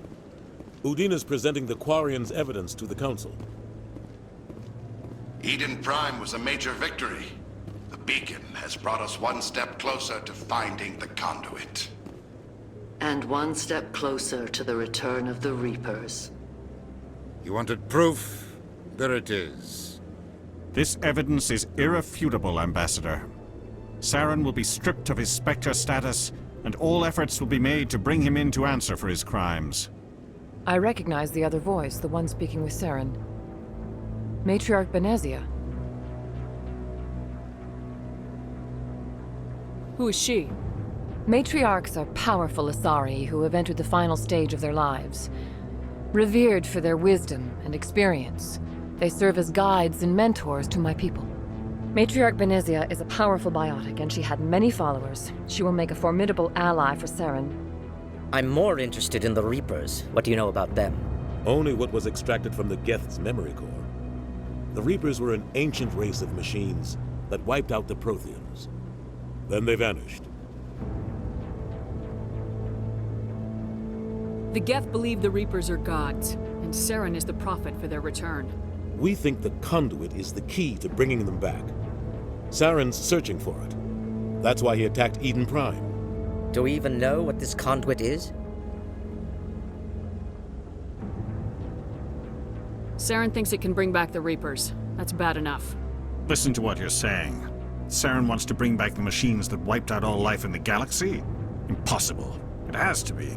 Where did the Reapers go? Why did they vanish? How come we found no trace of their existence? If they were real, we'd have found something.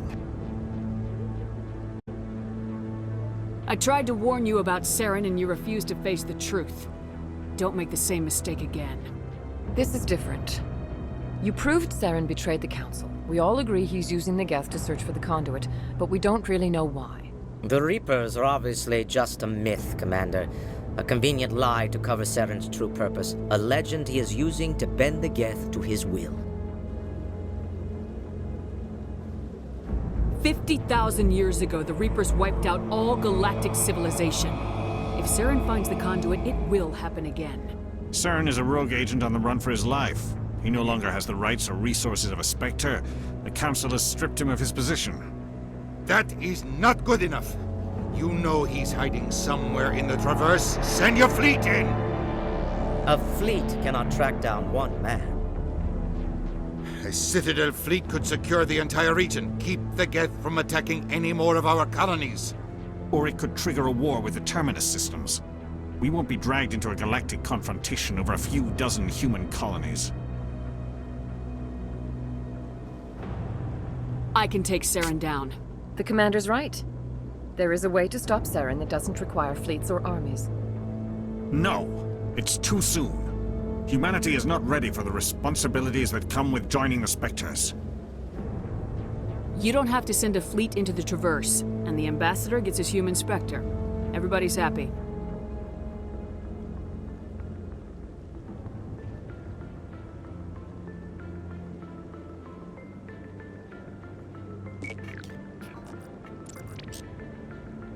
Commander Shepard, step forward.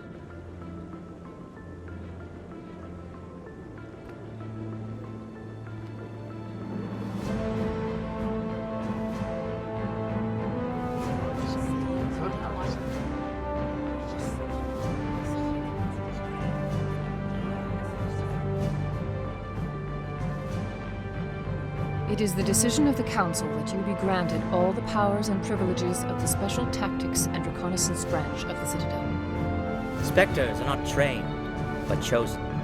Individuals forged in the fire of service and battle. Those whose actions elevate them above the rank and file. Spectres are an ideal, a symbol, the embodiment of courage, determination, and self-reliance. They are the right hand of the Council, instruments of our will. Spectres bear a great burden. They are protectors of galactic peace, both our first and last line of defense. The safety of the galaxy is theirs to uphold. You are the first human Spectre, Commander. This is a great accomplishment for you and your entire species. I'm honored, Counselor. We're sending you into the Traverse after Saren. He's a fugitive from justice, so you are authorized to use any means necessary to apprehend or eliminate him. Any idea where to find him? We will forward any relevant files to Ambassador Udina. This meeting of the Council is adjourned.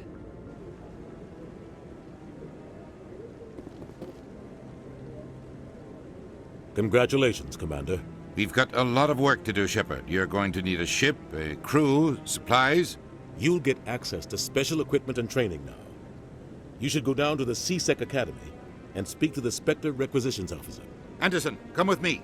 I'll need your help to set all this up.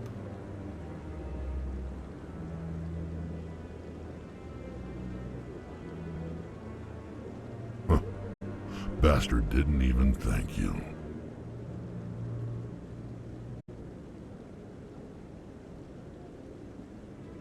He's got a lot on his mind. Come on. Right behind you, Shepard.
Hello, Commander.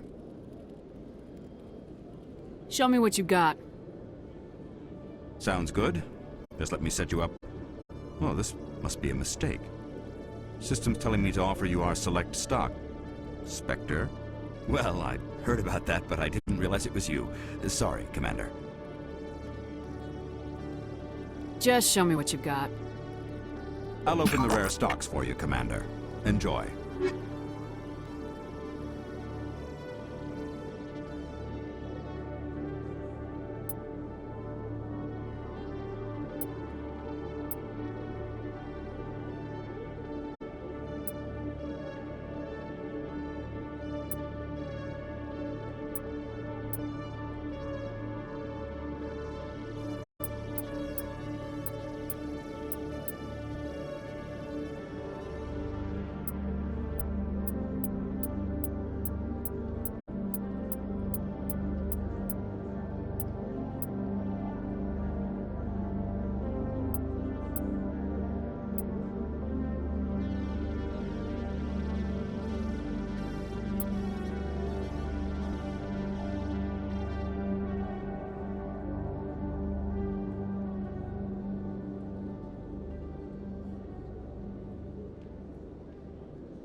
Hello, Commander.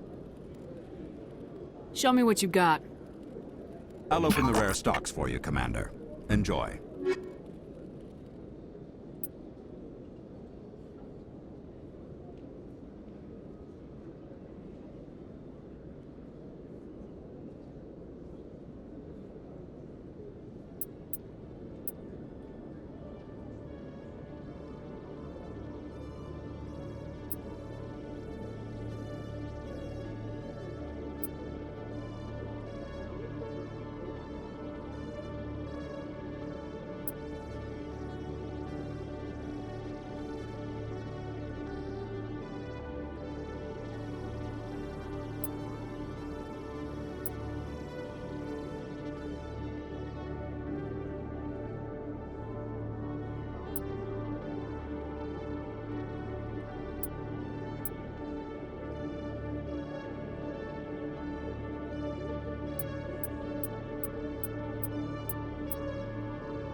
In other news, Exogeny Corp is still denying reports that one of their survey teams has gone missing in the Hades Gamma Cluster. When asked why communication with the survey team was suddenly cut off last week, company officials refused to comment.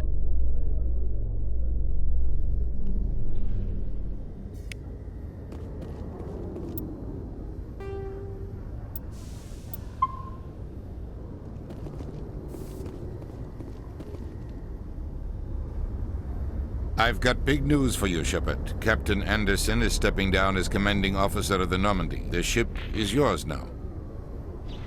She's quick and quiet, and you know the crew. Perfect ship for a Spectre. Treat her well, Commander. I'll take good care of her, sir.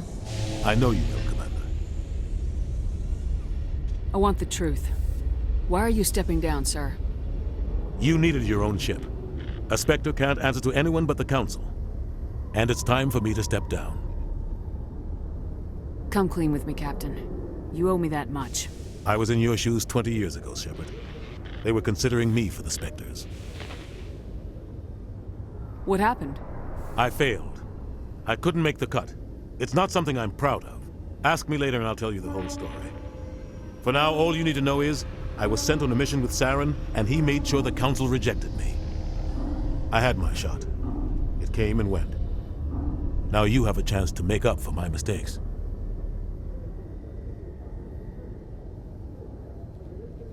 I won't let you down, sir. Saren's gone. Don't even try to find him.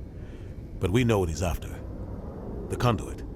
He's got his Geth scouring the Traverse looking for clues. We had reports of Geth in the Pharos system shortly before our colony there dropped out of contact, and there have been sightings around Noveria.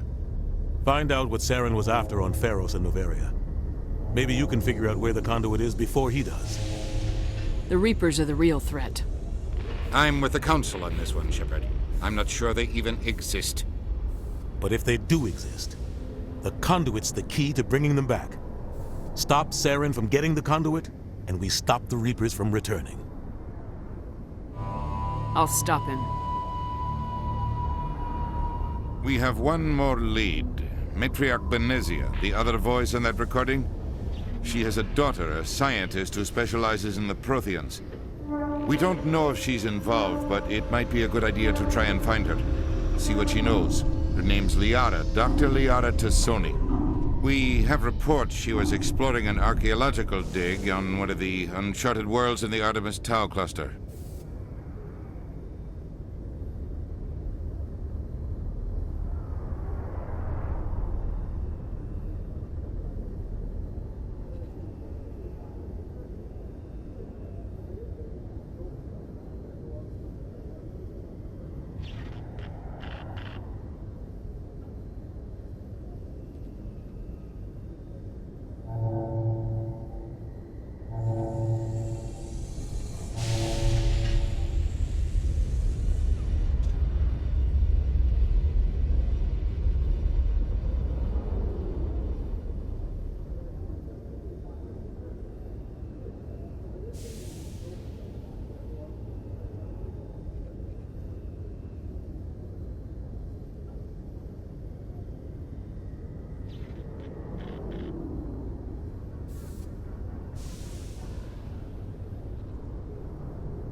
Sounds like we should head for the Artemis Tau cluster. It's your decision, Commander. You're a Spectre now. You don't answer to us. But your actions still reflect on humanity as a whole. You make a mess and I get stuck cleaning it up. I'll try not to make things any harder on you, Ambassador. Glad to hear it, Commander. Remember, you were a human long before you were a Spectre. I have a meeting to get to. Captain Anderson can answer any questions you might have.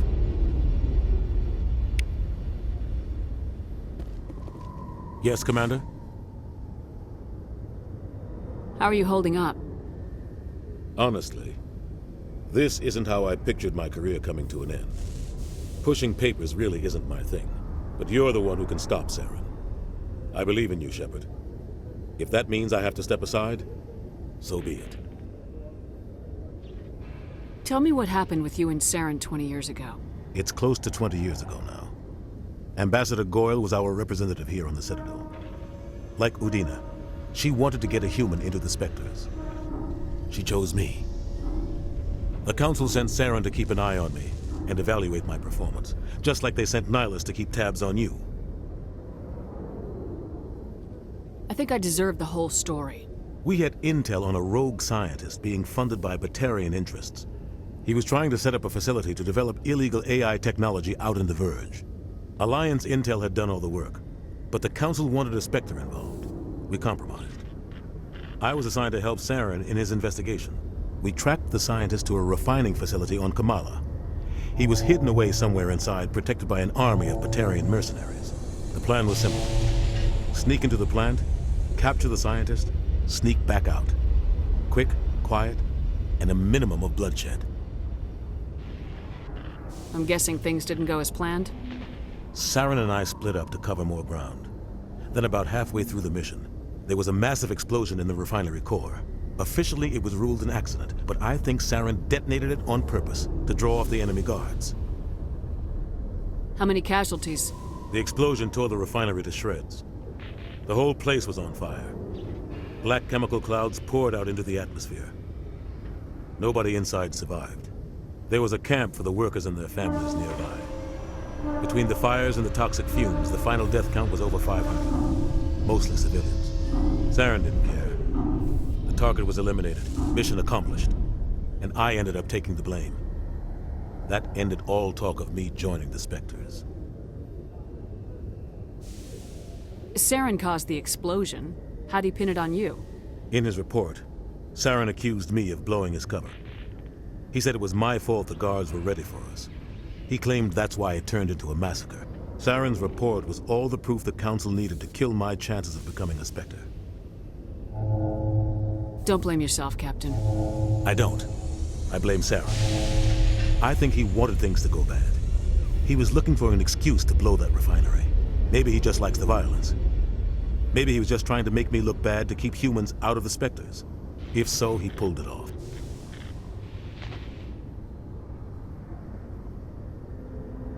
Why'd you let him get away with it? Who do you think the Council was going to listen to? Me? Or their best agent? I had a bad feeling about him right from the start. I should have been more careful. Maybe I could have stopped things before they got out of hand. The only thing I care about is stopping Saren. You're right, Commander. It's no good living in the past. I should go. I'll be here if you need anything.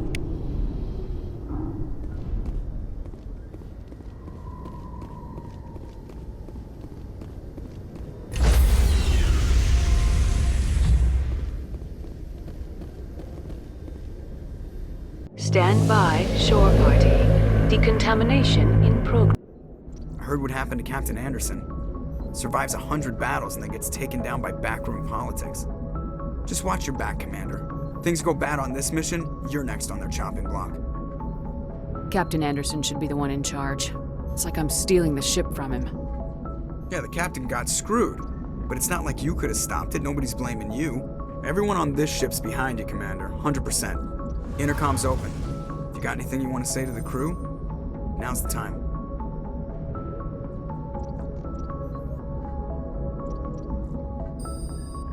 This is Commander Shepard speaking.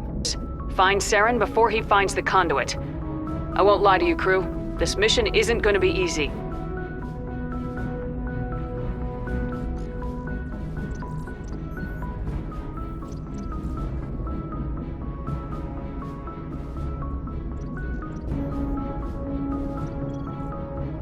This began with an attack on a human settlement in the Traverse. We know Saren won't stop there. His Geth armies aren't gonna stay on the far fringes of Citadel space.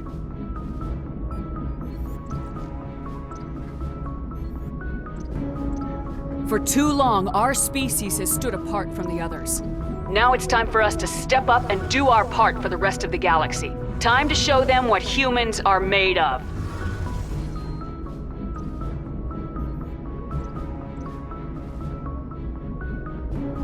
This is the most important mission any of us have ever been on. The fate of an entire galaxy is at stake. We will stop Saren no matter what the cost. Well said, Commander.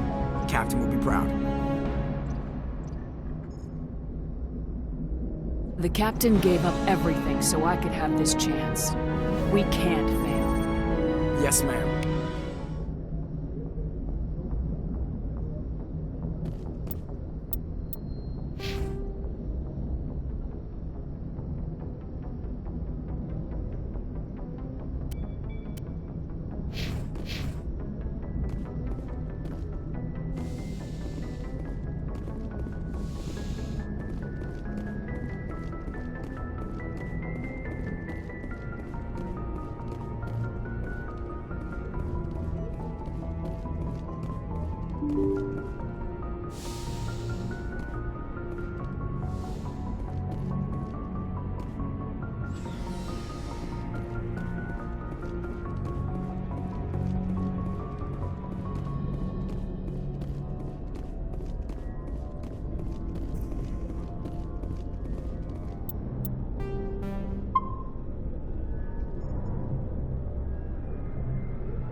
Anything you need, Commander?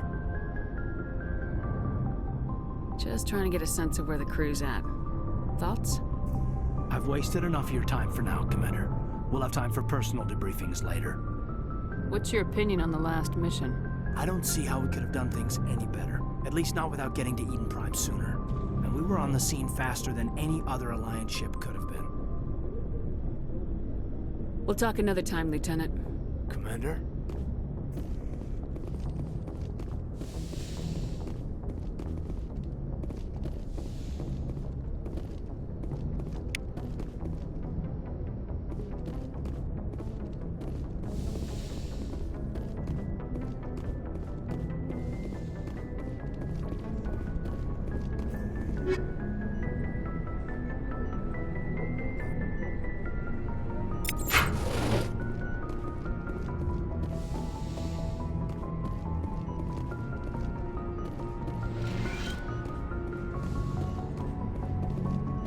Yes, Commander?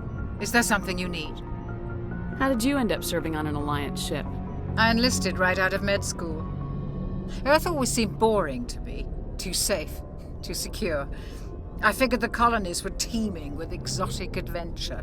I wanted to travel the stars, tending the wounds of tough soldiers with piercing eyes and sensitive souls. Turns out military life isn't quite as romantic as I'd imagined. But humanity needs the Alliance if we want to keep expanding through the Traverse, and the Alliance always needs good doctors. So I stayed on to do my part. How well do you know the Lieutenant? I'd never worked with him before this mission, but he has an impressive service record, over a dozen special commendations. Tends to keep to himself, though. Maybe because of the headaches. It's not easy being an L2. What does that have to do with it? Well, most biotics now use the L3 implants. Lieutenant Alenko was wired with the old L2 configuration. Sometimes there are complications. What kind of complications? Severe mental disabilities, insanity, crippling physical pain. There's a long list of horrific side effects. Kaiden's lucky. He just gets migraines. I should go. Goodbye, Commander.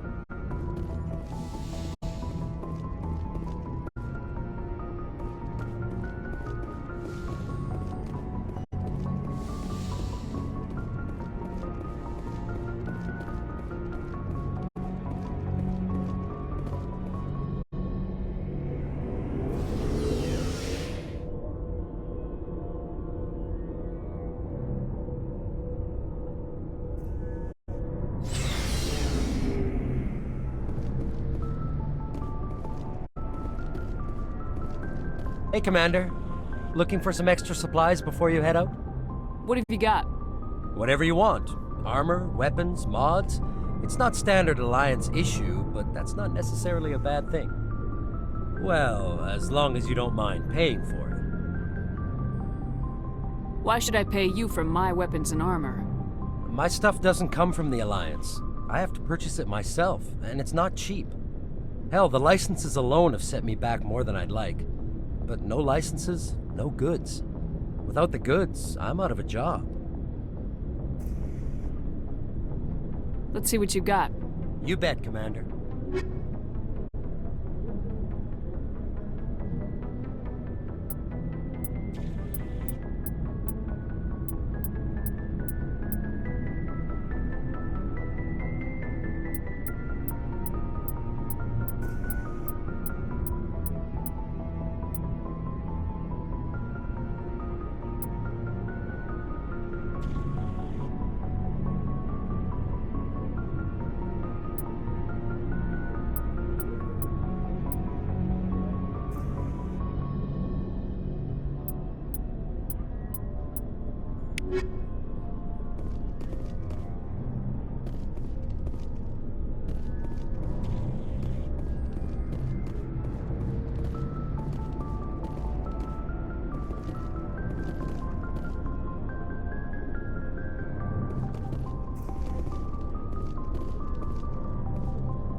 Commander?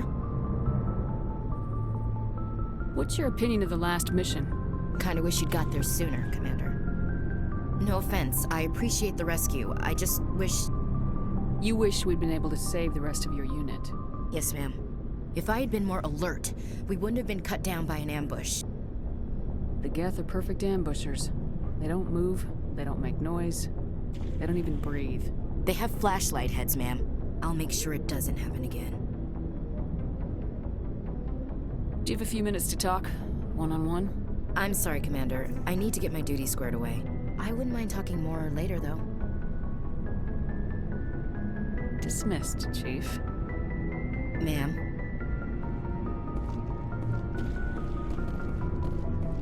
Thanks for bringing me on board, Commander. I knew working with the Spectre would be better than life at CSEC. Have you worked with the Spectre before? Well, no, but I know what they're like. Spectres make their own rules. You're free to handle things your way. At CSEC, you're buried by rules. The damn bureaucrats are always on your back. Being a Spectre does have its advantages. Exactly my point. If I'm trying to take down a suspect, it shouldn't matter how I do it, as long as I do it. But CSEC wants it done their way. Protocol and procedure come first. That's why I left. So you just quit because you didn't like the way they do things? There's more to it than that. It didn't start out bad, but as I rose in ranks, I got saddled with more and more red tape. CSEC's handling of Saren was typical. I just couldn't take it anymore. I hate leaving. I hope you made the right choice. I'd hate for you to regret it later. Well, that's sort of why I teamed up with you. It's a chance for me to get off the Citadel, see how things are done outside CSEC. Either way, I plan to make the most of this. And without CSEC headquarters looking over my shoulder, well, maybe I can get the job done my way for a change. As long as you do your job well, you're free to go about your business as you see fit. Thank you, Commander.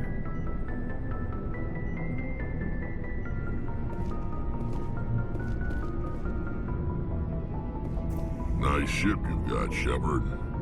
What can I do for you? What's your story, Rex? There's no story. Go ask the Quarian if you want stories. You Krogans live for centuries. Don't tell me you haven't had a few interesting adventures. Well, there was this one time the Turians almost wiped out our entire race. That was fun.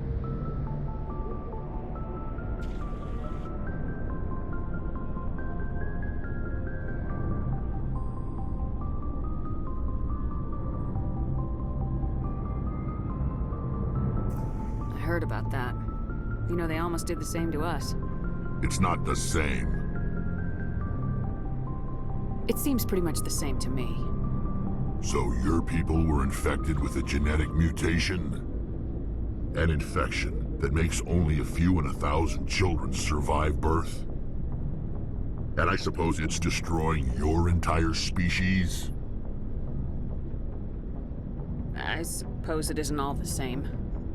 I don't expect you to understand, but don't compare humanity's fate with the Krogan. I was just making conversation. I wasn't trying to upset you. Your ignorance doesn't upset me, Shepard. As for the Krogan, I gave up on them long ago. The genophage infected us, but it's not what's killing us.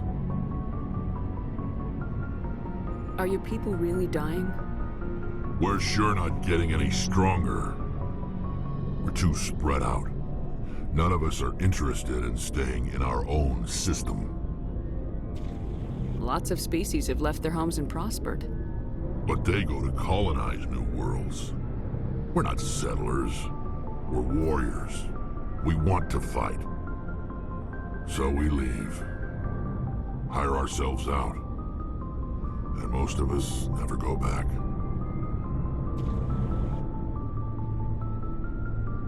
What can you tell me about the genophage? Ask the Solarians if you want details. They made it. All I know, it makes breeding nearly impossible. Thousands die in stillbirth, and most never get that far. Every Krogan is infected. Every one. And no one's rushing to find a cure. Why don't the Krogan try to find a cure? When was the last time you saw a Krogan scientist? You ask a Krogan, would he rather find a cure for the genophage or fight for credits? He'll choose fighting every time. It's just who we are, Shepard. I can't change that. Nobody can. So long, Rex. Shepard.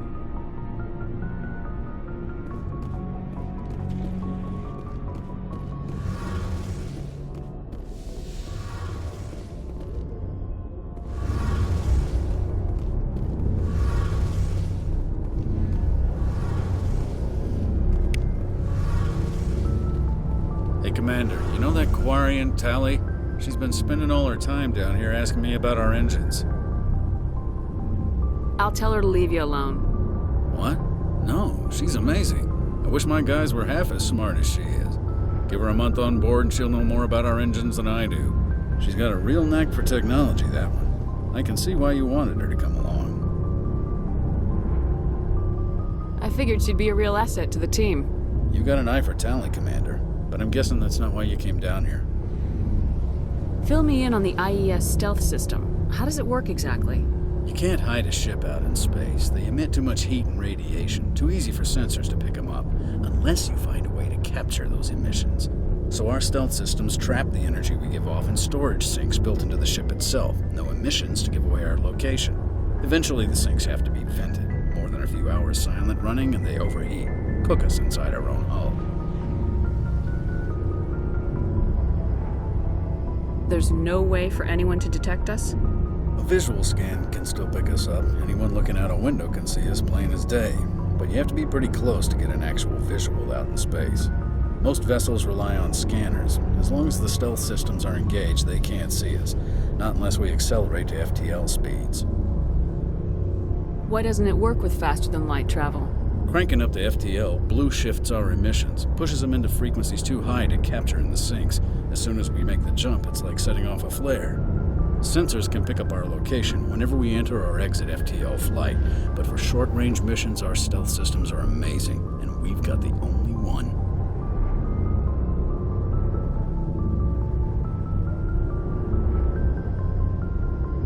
Where else have you served, Adams? If you name a class of Alliance ship, I've probably served on it. Everything from dreadnoughts and carriers right down to frigates like the Normandy. My last assignment was on the Tokyo, only a cruiser, but she was a good ship. Couldn't hold a candle to the Normandy, though.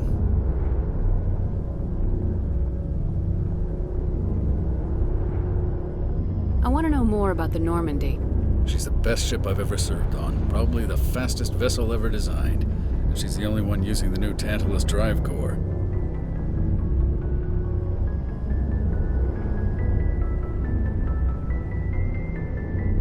What's so special about the Tantalus drive core?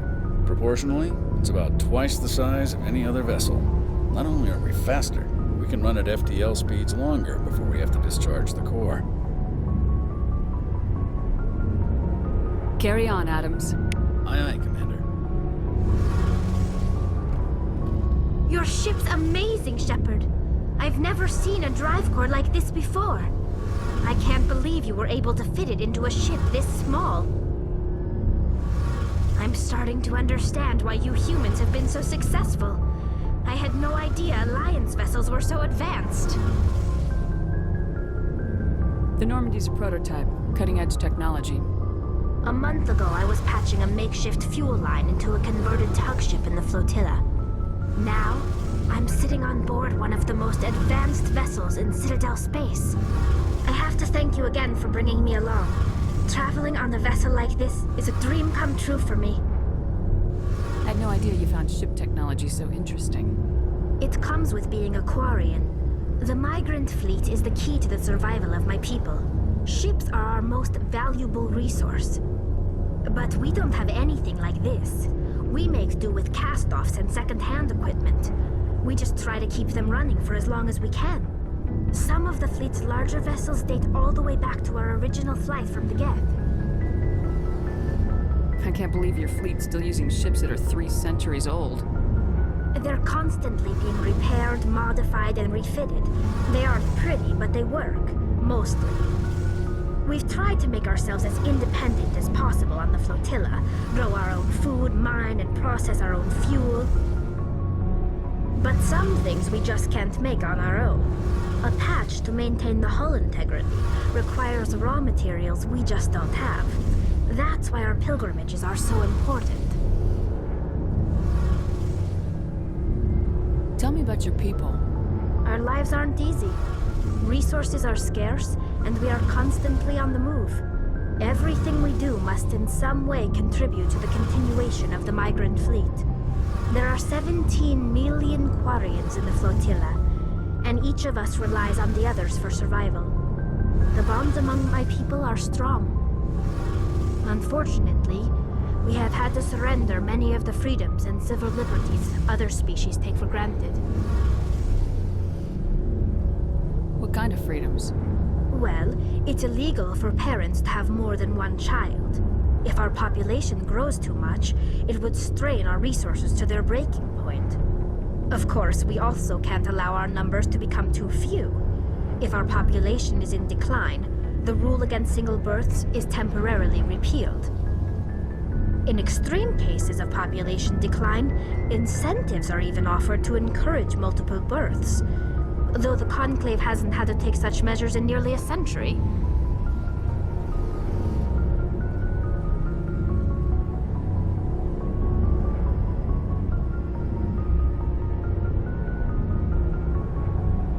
That's your government. The Conclave is our civilian branch of government. Each ship can elect a representative to serve on the Conclave and make decisions that affect the fleet as a whole. On matters that affect an individual ship, however, the captain has the final say. It's a tradition that dates back to the early days, when the fleet was governed by martial law. Fortunately, most captains nowadays are smart enough to have an elected council from their crew to give them advice and guidance. So the ultimate power rests with elected officials? In practice, the Conclave and the respective council for each ship tend to set the rules that govern our daily lives.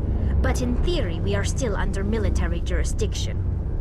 The 5 top-ranking military officials in the fleet serve on the Admiralty Board. These 5 have the power to overrule any decision by the Conclave in case of emergency. To do so requires unanimous agreement among the Admiralty, and they can only do this once. After that, the entire board must resign their posts. It's a safeguard that served us well. In nearly 3 centuries, the Admiralty Board has only overruled the Conclave 4 times.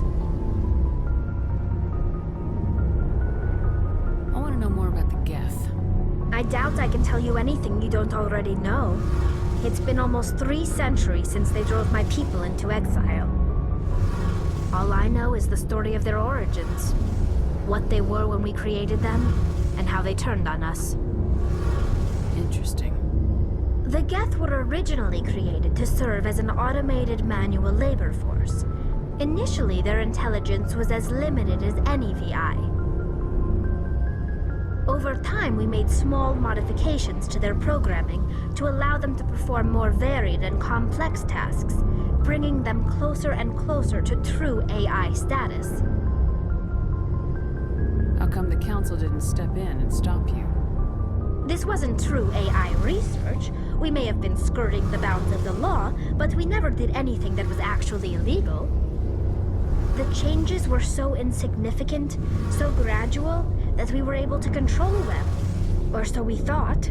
But one thing we underestimated was the power of the neural network. 1 million Geth thinking simultaneously created an inherently unstable matrix. So the Geth share brain power? Many of the Geth's logic systems were designed to work in concert with other nearby Geth. Basically, the more of them you have in a group, the smarter they are. So there's some sort of group consciousness? No, nothing like that. They cannot share sensory data or information. Their programming cannot handle that much simultaneous input. Each Geth maintains an individual awareness and identity. The neural network only operates on a process-based level. It's basically the synthetic equivalent of a subconscious. But when they're in close proximity, they can coordinate low-level functional processes, freeing up more capacity for original or independent thought. That doesn't make any sense. I'm probably oversimplifying. The Geth are incredibly advanced and complex creations. All you need to know is that they get smarter when they gather in large numbers. As we built more and more Geth, their effective intelligence became more sophisticated, more abstract. One day, a Geth began to ask its Quarian overseer questions about the nature of its existence. Am I alive? Why am I here? What is my purpose? As you can imagine, this caused a near panic among my people. I don't see what's so bad about those questions. The Geth were created to engage in mundane, repetitive, or dangerous manual labor. That's fine for machines, but it won't satisfy a sentient being for long. The Geth were showing signs of rudimentary self-awareness and independent thought. If the Geth were intelligent, then we were essentially using them as slaves. It was inevitable the newly sentient Geth would rebel against their situation. We knew they would rise up against us, so we acted first. A general order went out across all Quarian-controlled systems to permanently deactivate all Geth. The Geth responded to this order violently. Hey, you can't blame them for fighting for their survival. We had no other choice. The Geth were already on the verge of revolution. By acting quickly, we had a chance to end the war before it began. The hope was that most of the Geth would still be little more than machines, incapable of organized resistance. But they had progressed much further than anyone anticipated. The war was long and bloody. Millions upon millions of Quarians died at their hands. In the end, we were forced to flee our own homeworld. We feared the Geth would pursue us, but they never came beyond the Veil. Now we drift through space, exile searching for a way to reclaim what was once ours. It's hard to feel sorry for you. Your ancestors tried to wipe out another species. We made a mistake when we created the Geth in the first place, but we did not make a mistake when we went to war against them. If we had not acted, they would have wiped us out. They're a synthetic life form. They have no use for organics. None. Why do you think they cut themselves off from the rest of the galaxy? Why do you think they've killed every organic being who's ever tried to contact them? They didn't kill Saren. What does that tell you? The Geth are not innocent victims in all this. They're the enemy. They want to destroy us. Not just the Quarians. All organic life. That's why they've joined up with Saren. And that's why we have to stop him. I want to know more about the pilgrimage. When my people reach maturity, we leave our birth ships and seek acceptance with a new crew. It's necessary to maintain genetic diversity among the fleet. But no ship wants to accept someone who will be a burden on them. So, to prove our worth, we embark on a pilgrimage. We set out alone, leaving the flotilla and our families behind us. We only return once we have found something of value we can bring back to the fleet. This is presented as a gift to the captain of the respective ship we wish to join. If the gift is accepted, we are welcomed into the crew. Can a captain choose to reject the gift? That doesn't happen often. Most captains are eager to increase the size of their crew. It increases their own standing in our society. Even when the gift is not particularly valuable, the captain usually accepts it out of a sense of tradition. However, there is a stigma to presenting a substandard gift. It's not the best way to make a good impression on a new community. Most pilgrims don't return until they find something worthwhile. I can't believe they just send you off alone. It's not like they just cast us out. Before we leave, we are given lessons in how to survive outside the flotilla, and given gifts to help us on our journey. We also receive implants to fight off sickness and disease.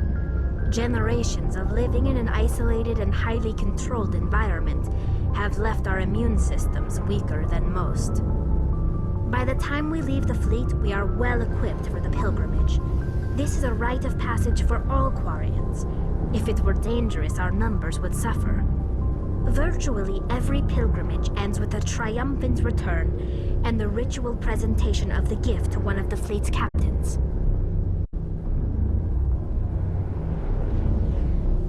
I want to talk about something else. Like what? I should go. See you later.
If anyone has to take over for Captain Anderson, I'm glad it's you. I'm not sure about having non-humans on our ship, though.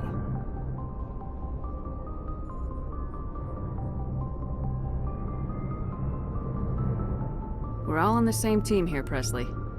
With all due respect, ma'am, that's what they said about Nihilus. Look how that turned out.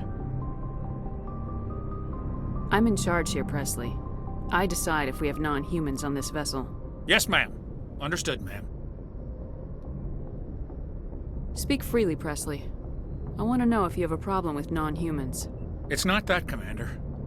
Humanity has always handled its own problems. Saren attacked one of our colonies. We should be the ones to stop him. We don't need their help.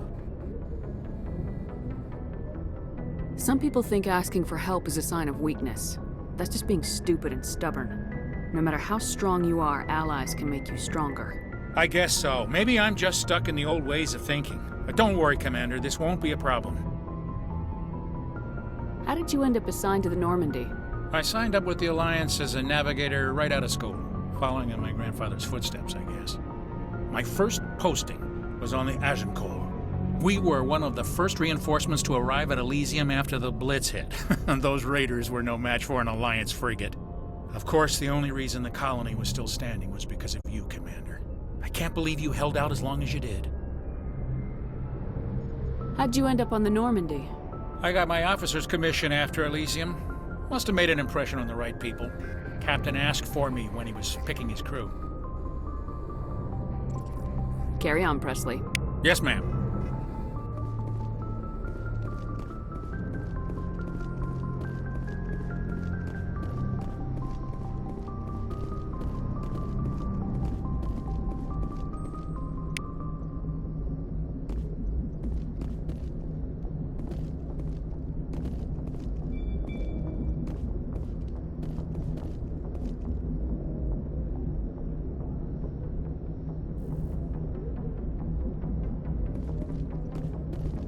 Commander, something you need? How's the Normandy performing? Is she everything they said she'd be? She's the best ship in the fleet, if you've got a pilot who knows how to handle her. Balance isn't what you'd expect. Takes a while to get used to that oversized drive core we got stuffed in the back, and her power can sneak up on you if you're not careful. The Normandy's probably too much ship for your average Alliance pilot, Commander. Lucky for you, I'm anything but average. I like to know my crew. Mind if I ask you a few questions? I can see where this is going. You did a background check on me, didn't you? Well, I'll tell you the same thing I told the captain. You want me as your pilot. I'm not good. I'm not even great. I am the best damn helmsman in the Alliance fleet. Top of my class in flight school, I earned that. All those commendations in my file, I earned every single one. Those weren't given to me as charity for my disease. What are you talking about? Are you sick? You mean you didn't know? Oh, crap. Okay, I've got Froelich syndrome, brittle bone disease. The bones in my legs never develop properly. They're basically hollow, too much force and they'll shatter. Even with crutches and my leg braces, it's hard to get around. One wrong step and crack! It's very dramatic, but I've learned to manage my condition, Commander. Put the Normandy in my hands and I'll make her dance for you. Just don't ask me to get up and dance unless, you like the sound of snapping shin bones. Why does everyone call you Joker? It's a lot shorter than saying Alliance Flight Lieutenant Jeff Moreau. Plus, I love to make little children laugh.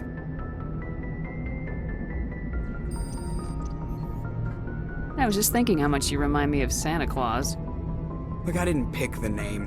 One of the instructors in flight school used to bug me about never smiling. She started calling me Joker, and it stuck. Why didn't you ever smile? Hey, I worked my ass off in flight school, Commander. The world's not gonna hand you anything if you go around grinning like an idiot. By the end of the year, I was the best pilot in the academy, even better than the instructors, and everybody knew it. They'd all got their asses kicked by the sickly kid with the creaky little legs. One guess who was smiling at graduation?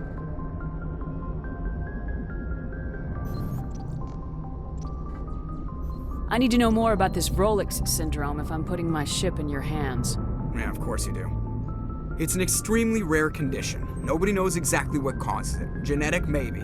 It's treatable, but there's no cure. I classify my case as moderate to severe. I was born with over a dozen fractures, hip, thighs, ankles. My bones were already breaking in the womb. 100 years ago, I wouldn't have survived past my first year. Lucky for me, modern medical science has turned me into a productive member of society.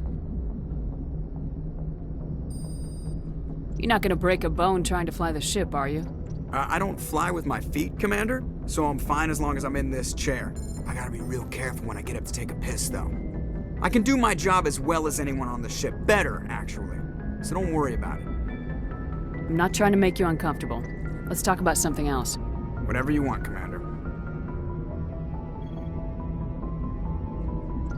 I have to go. All right, see ya.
It's deserted.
According to these data logs, the survey team unearthed some kind of alien technology.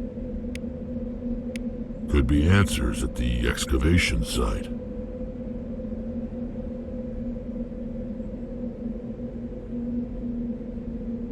According to these data logs, the survey team unearthed some kind of alien technology. Could be answers at the excavation site.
they found, it's long gone now. I'm better now.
Shepard. Rex?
Commander, I'm picking up some strange readings. Really strange, like off the damn charts. It looks like it's coming from an underground complex a few clicks away from the drop zone.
Only a fool punches a knapsack in the mouth. We should sneak around and pull his tail.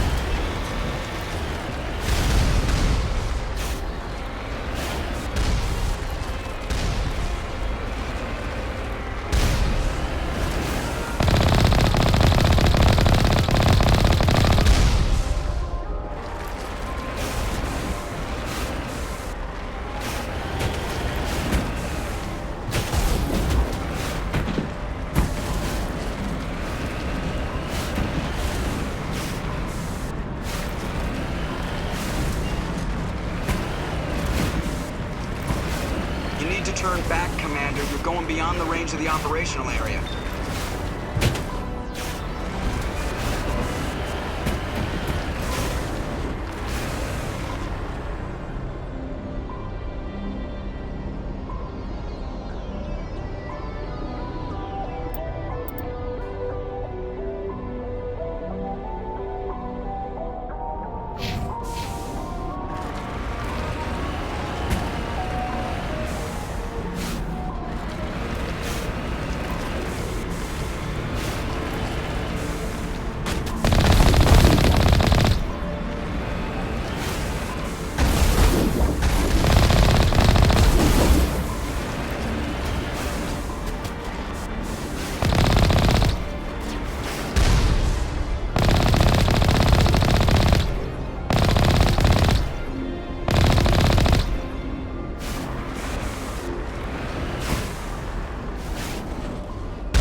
looks like this cavern formed around the ruin, after it was built.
Sterile light. Protheans sure build things homey.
Can you hear me out there?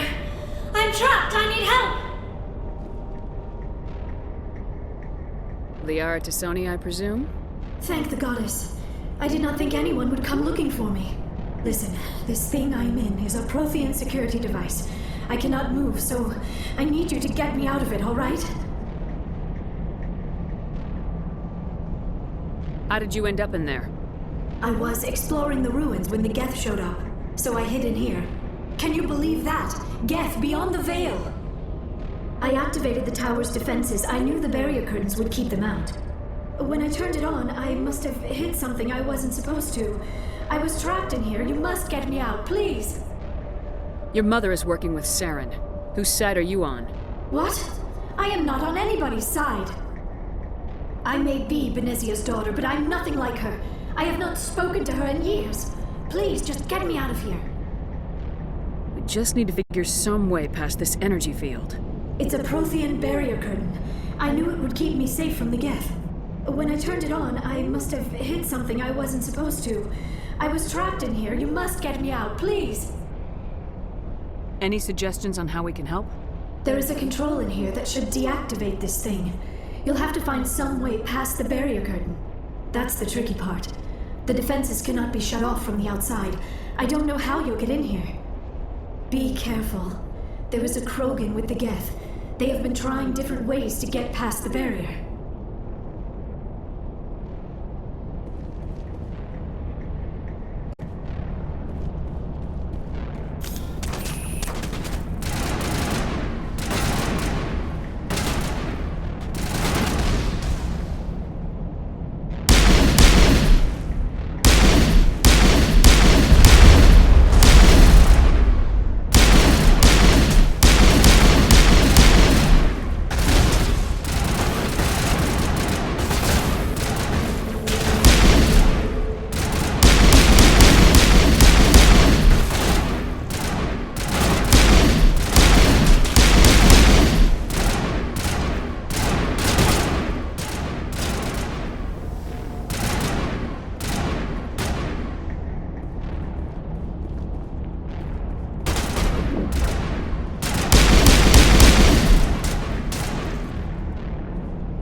How did you get in here?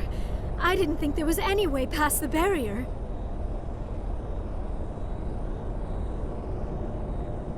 We have to get you out of here before more Geth arrive.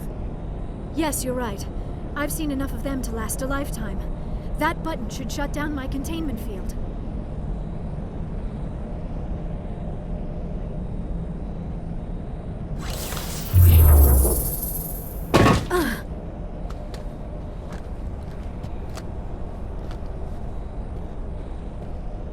Any idea how we get out of this place?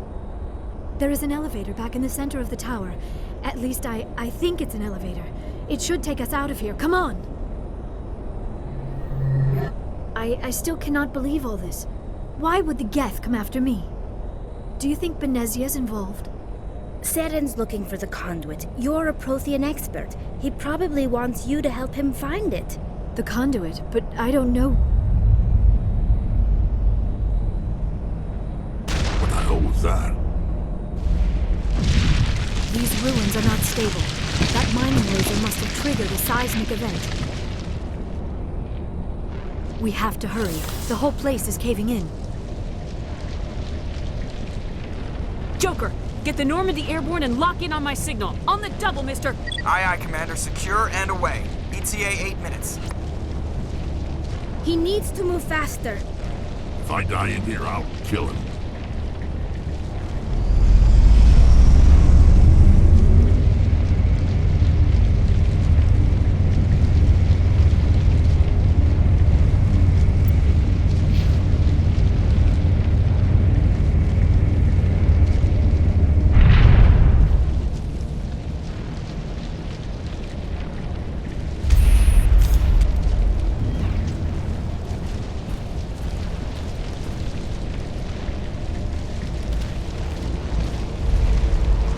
Surrender. Or don't. That would be more fun.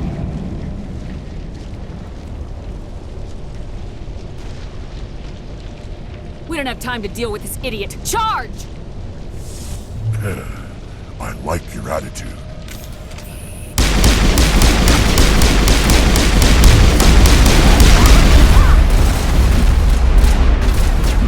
Good as new.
Too close, Commander. 10 more seconds we would have been swimming in molten sulfur. The Normandy isn't equipped to land in exploding volcanoes. They tend to fry our sensors and melt our hull. Just for future reference. We almost died out there, and your pilot is making jokes? Joker pulled our asses out of there. I think he's earned the right to a few bad jokes. I see. It must be a human thing. I don't have a lot of experience dealing with your species, Commander. But I am grateful to you. You saved my life back there, and not just from the volcano. Those Geth would have killed me or dragged me off to Saren. What did Saren want with you? Do you know something about the conduit? Only that it was somehow connected to the Prothean extinction. That is my real area of expertise. I have spent the past 50 years trying to figure out what happened to them.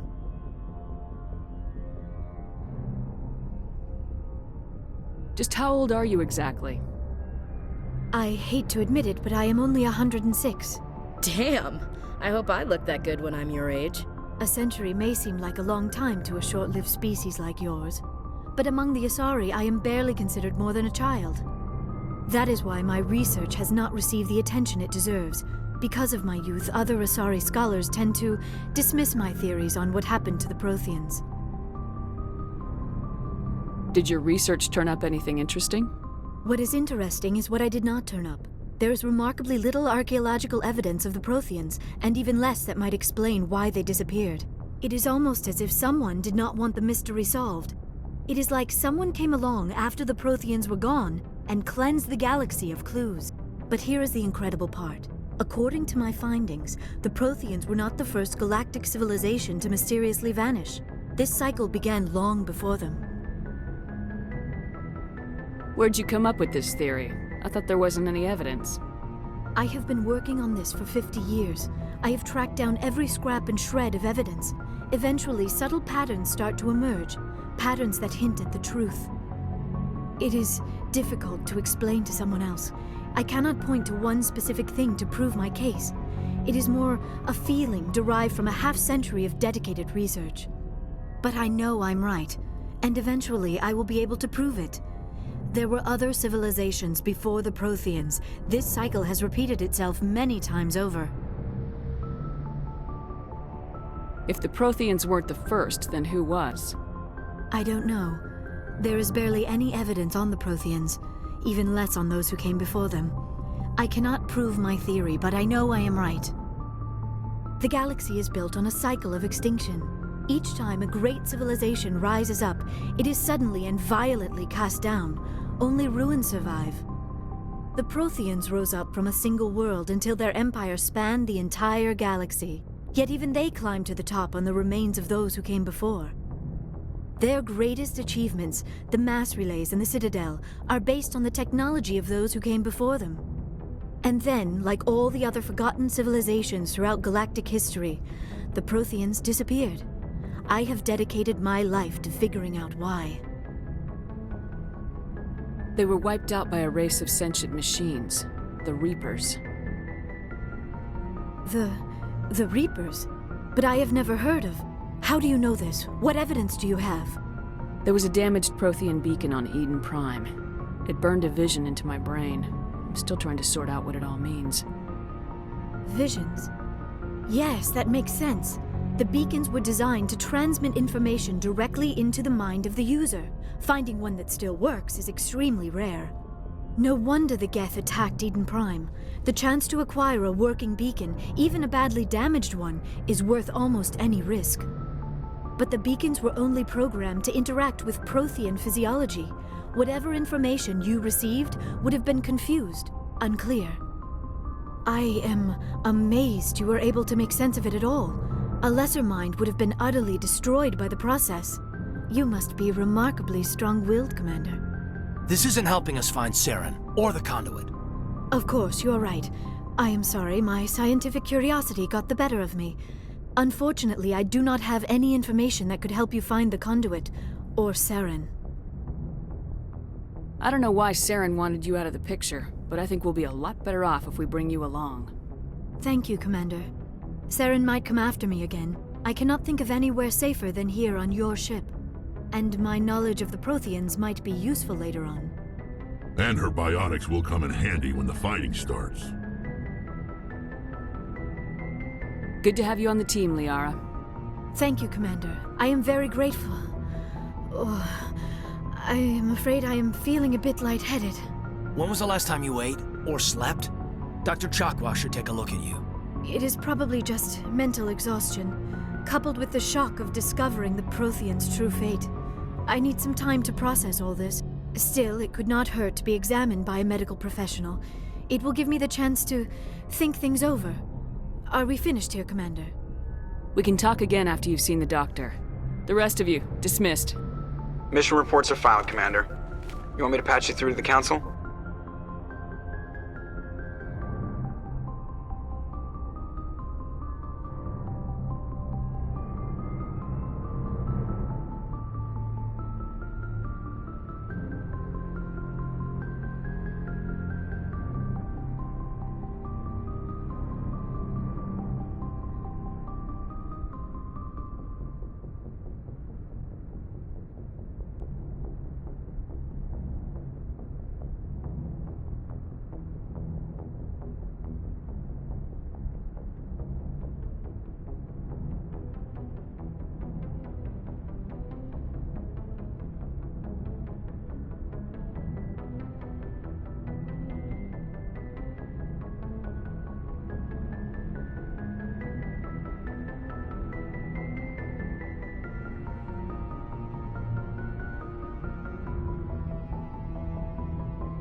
Patch him through, Joker. Setting up the link now, Commander.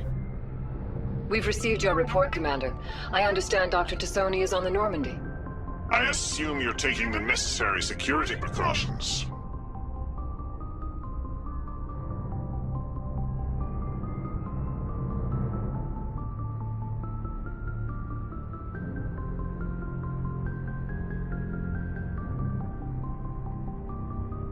Liara's on our side.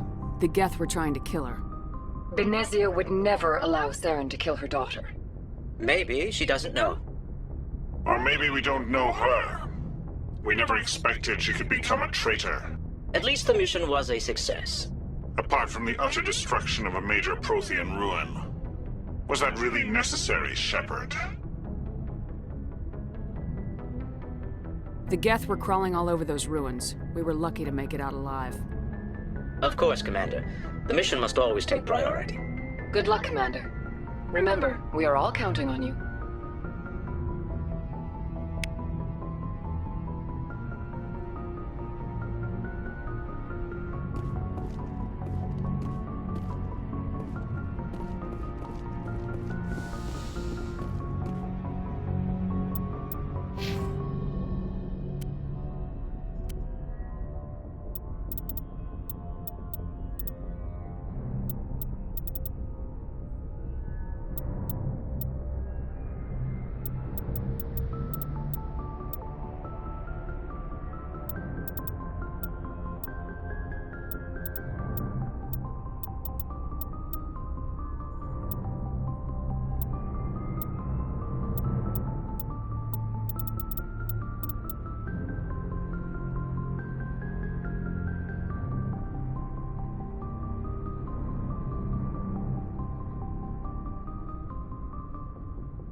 So, we've got Saren on the run. It won't be long now. Saren's good, but I'm better. Good. He's rotten. To the core. I could tell as soon as I met him. Why didn't you tell me this sooner? I would have if I thought it was important.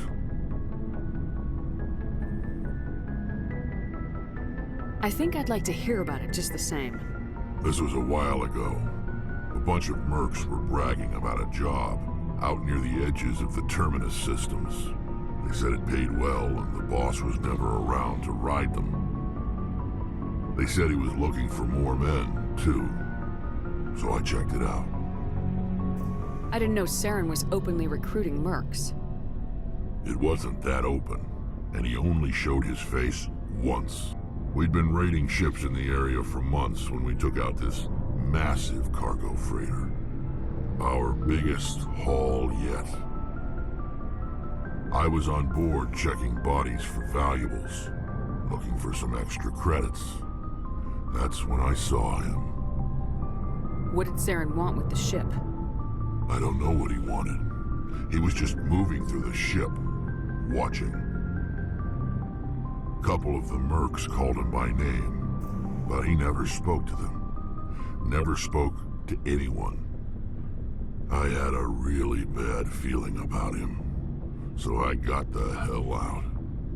Didn't even wait to get paid. What kind of cargo was the freighter carrying? What was Saren after? I don't know. All I saw on that ship was food and medical supplies. There were some basic weapons, but nothing big. If there was anything of value on that ship, I didn't see it. That's why I didn't mention it sooner. Whose ship was it? There was a Volus trading vessel. Big one. Lots of guards. But they were no match for us. That's the only time you saw him? Yeah. Didn't even know who he was. Still wouldn't if I hadn't joined up with you. But my instincts were right. Every other merc on that mission turned up dead within a week. Every damn one.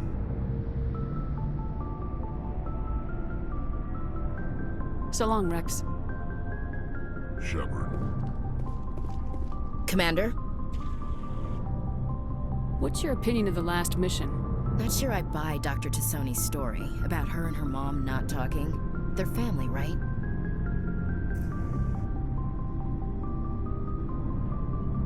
I think she's being straight with us. Or at least I don't think she lies very often. Yeah, she's probably really bad at it. Too bad those ruins got destroyed. I mean, they lasted thousands of years. That's impressive. Do you have a few minutes to talk? One-on-one? Sure. I was hoping to get a minute of your time. Off the record. I keep an open door policy. If you have any concerns, lay them on me. All right. I know things are different aboard the Normandy, but I'm concerned about the aliens, Vakarian and Rex. With all due respect, Commander, should they have full access to the ship? They may not serve the Alliance, Chief, but they're allies. At least as far as Saren goes. This is the most advanced ship in the Alliance Navy. I don't think we should give them free rein to poke around the vital systems. Engines, sensors, weapons.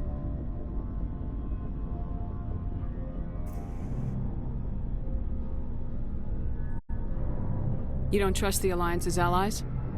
I'm not sure I'd call the Council races allies. We, humanity, I mean, have to learn to rely on ourselves. How do you get from relying on ourselves to mistreating our allies? I don't mean we should mistreat them, Commander. I just think we should be prepared to go it without them. As noble as the Council members seem now, if their backs are against the wall, they'll abandon us. Yeah, the Council's had a grudge against us since the First Contact War. I don't think it's a grudge. I think it's...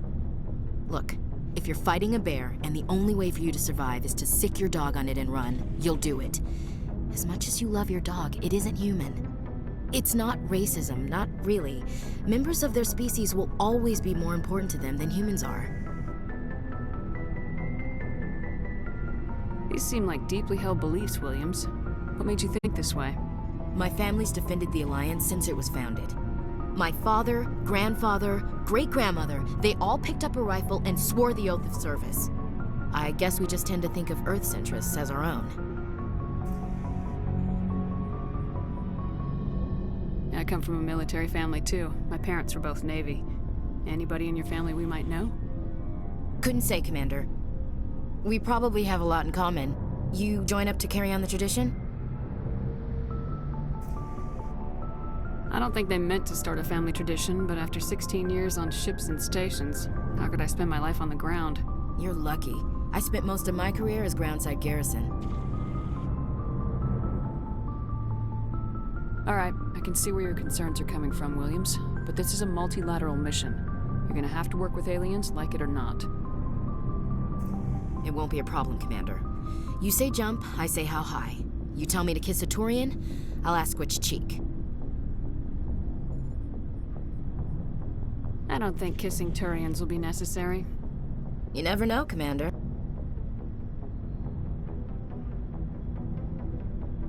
Dismissed, Chief. Ma'am.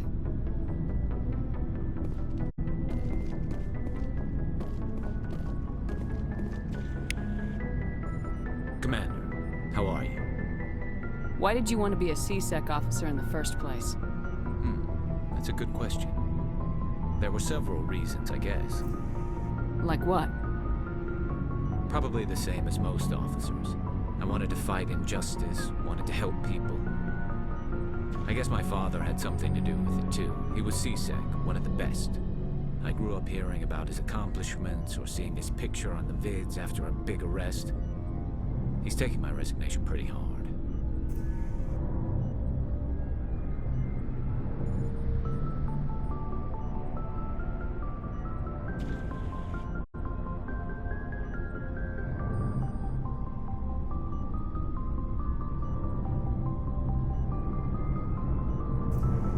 He's not impressed that you're going after Saren?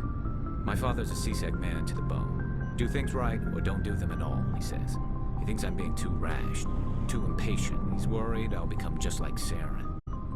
He actually talked me out of becoming a Spectre when I was younger, for the same reasons. You were asked to be a Spectre? Well, I was targeted as a possible Spectre candidate. Me and about 1,000 other Turian military recruits. I could have received special training, but my father didn't like it. He despises the Spectres. He hates the idea of someone having unlimited power with no accountability. He wouldn't like you, Commander. No offense. I suppose I can understand his concern. You can. But Saren's not going to play by our rules, C-Sec's rules. If you want to nail Saren, you need to send someone who isn't restricted by policies and procedures. You're a quick learner, Garrus. We'll beat him at his own game. It's the only way to stop someone like him. I'm right behind you, Commander.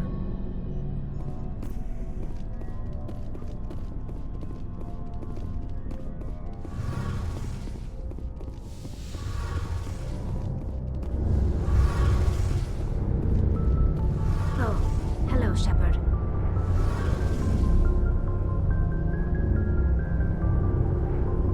Are you okay? I don't know. Your ship is amazing, and your crew's been really great to me, especially your chief engineer. But I just sort of feel out of place. The Normandy runs so smooth it feels like we're not even moving, and the engines are so quiet. How do you sleep at night? The silence wakes you up? Back on the flotilla, the last thing you want to hear is silence. It means an engine's died or an air filter shut down. I guess you don't have to worry about that here. But old habits die hard. But it's more than just a silence. This ship feels so empty. It's like half the crew is missing. Back home, I couldn't wait to go on my pilgrimage. I couldn't wait to get away from the crowds. Now that I'm out here, I kind of miss them. Sometimes we don't appreciate what we have till it's gone. That's true. I'm starting to wonder if that's what the pilgrimage is really about. It's given me a whole new perspective on my people and our culture. You know, there's always a few who go on their pilgrimages and never return. I always assumed something bad happened to them, but maybe they just wanted a different life. You do plan to return to the migrant fleet, right? I could never abandon my people, Shepard. I will go back eventually, but we have to stop Saren first. Otherwise, I might not have a home to go back to.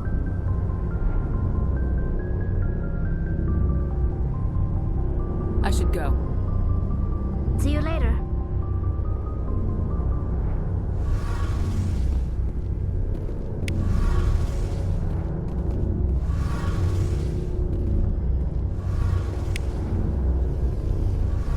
Something I can do for you, Commander.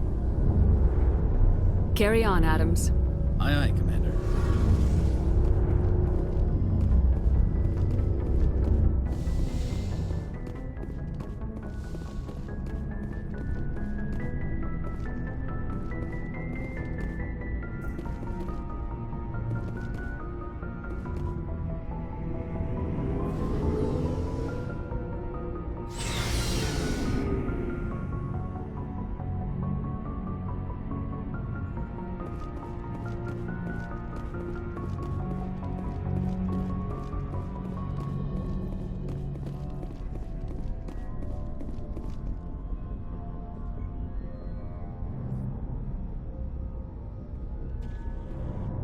Commander, do you have a minute?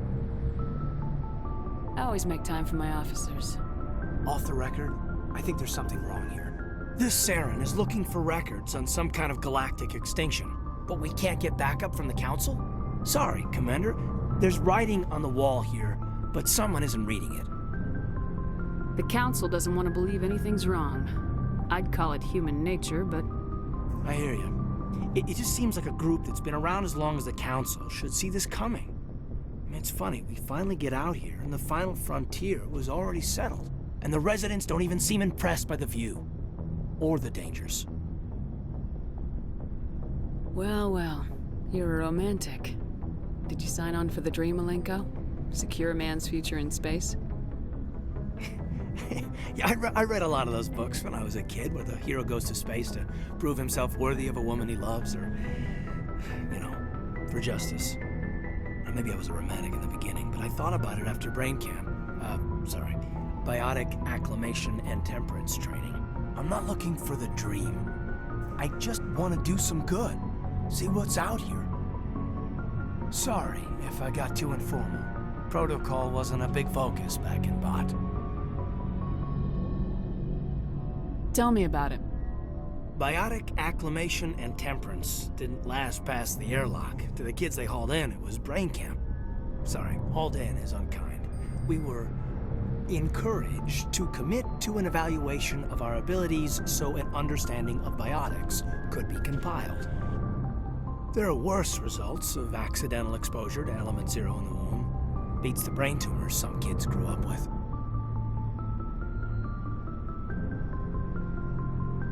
Is there some question about how you were exposed? My mother was downwind of a transport crash. It was before there were human biotics, a little after the discovery of the Martian ruins. It only gets iffy around 63 when Kinetics was running out of first-gen subjects. Until then, they'd relied on accidentals. A bunch of guys in suits show up at your door after school, and next thing you know, you're out on Jump Zero. Jump Zero is Gagarin Station, right? What's it like? Yeah, that's the official name. Biggest and farthest facility we had for decades. Right on the termination shock, the outer edge of the solar system. It's where they did all the Goose Chase FTL research before we caught on to using mass effect fields. It was a sterile research platform when I was there. There were other kids in the same boat, right? At least you weren't alone out there. That's true. We did have a little circle that'd get together every night before lights out. We didn't have much to do, though. It was a research platform then, and Kinetics kept Jump Zero off the extranet to prevent leaks.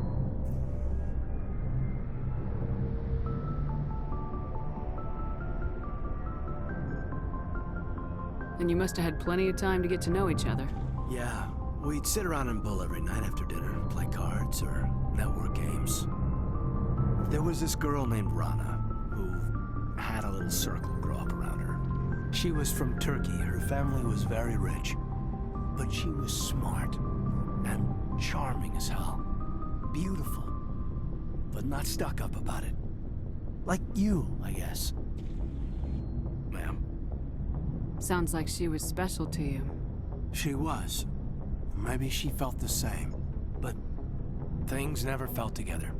Training, you know.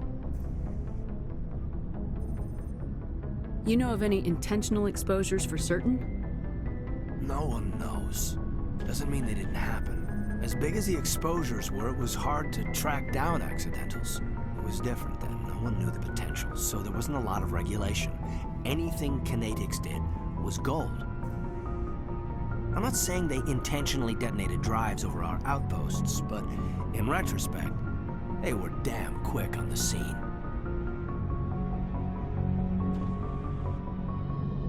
Jump Zero's a long way from home. What was it like? The grand gateway to humanity looks a lot better in the vids. Anyway, this was supposed to be a casual debrief, not a bull session about stuff that happened years ago. I wanted to get to know you a little better, that's all. Thanks for the talk, Kaidan. Well, you're welcome, ma'am. You, make a habit of getting this personal with everyone? No, I don't. We'll talk again later.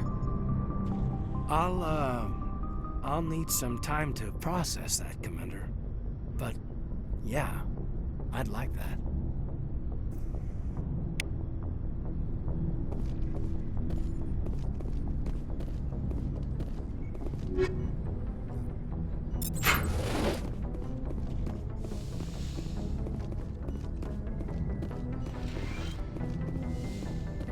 Yes, Commander?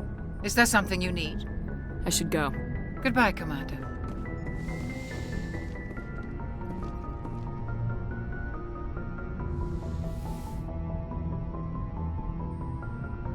Commander, are you coming to check up on me? You look much better. How are you feeling? Dr. Chakwas assures me I am going to be fine. I was impressed with her knowledge of Asari physiology. You're in good hands. Dr. Chakwas knows what she's doing. I never properly thanked you for saving me from the Geth, Commander. If you hadn't shown up... I'm just glad we got there in time. So am I. I know you took a chance bringing me aboard this ship. I have seen the way your crew looks at me. They do not trust me. But I am not like Benezia. I will do whatever I can to help you stop Saren. I promise. Don't worry, Liara. I trust you.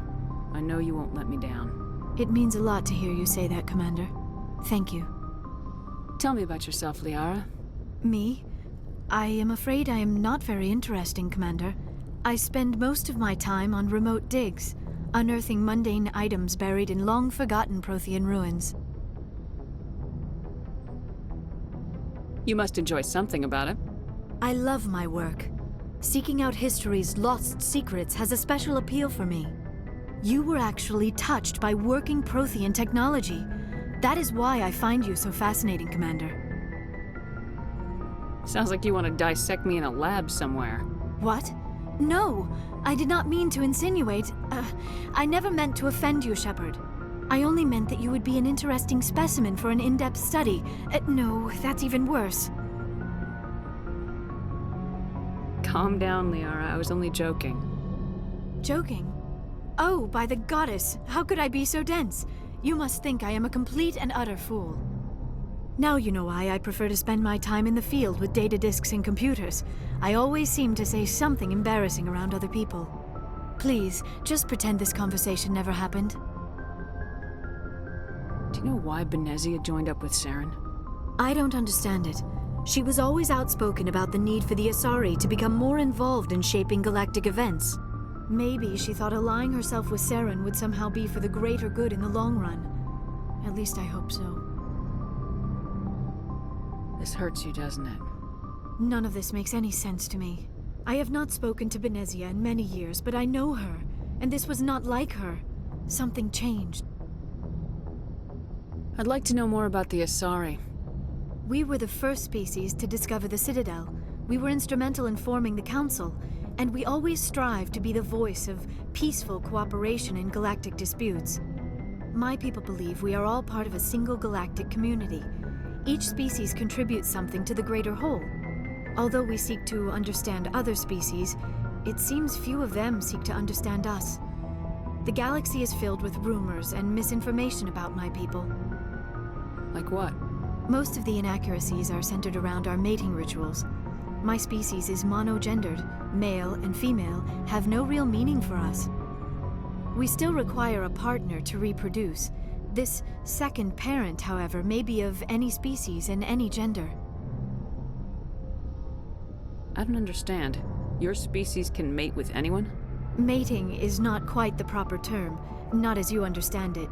Physical contact may or may not be involved, but it is not an essential element of the union. The true connection is mental.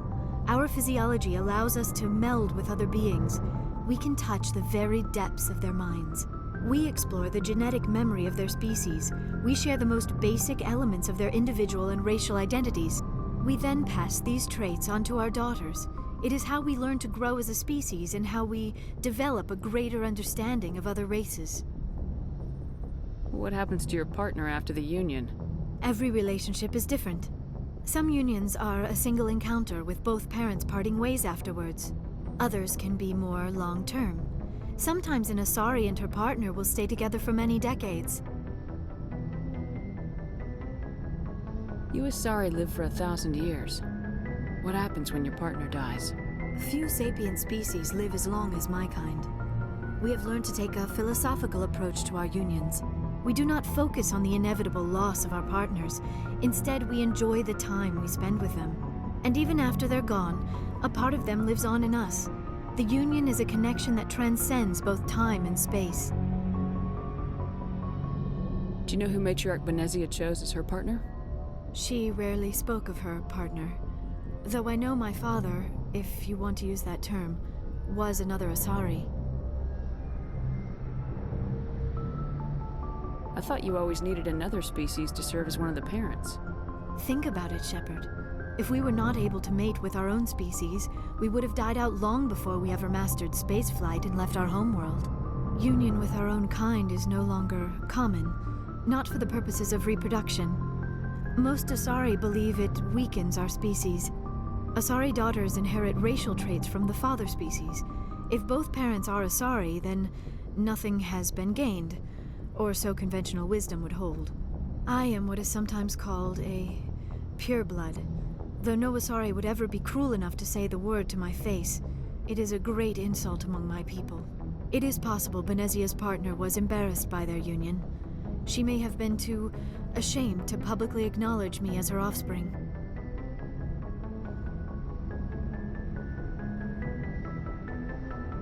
Maybe she wanted to meet you but couldn't. Something could have happened to her. Maybe she passed away.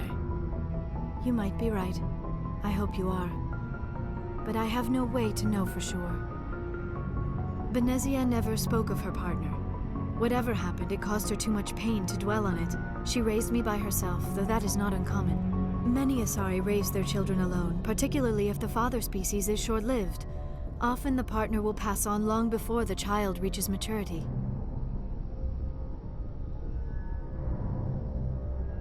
I should go. Goodbye, Shepard.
I prefer gold to silver, you know, for my medal.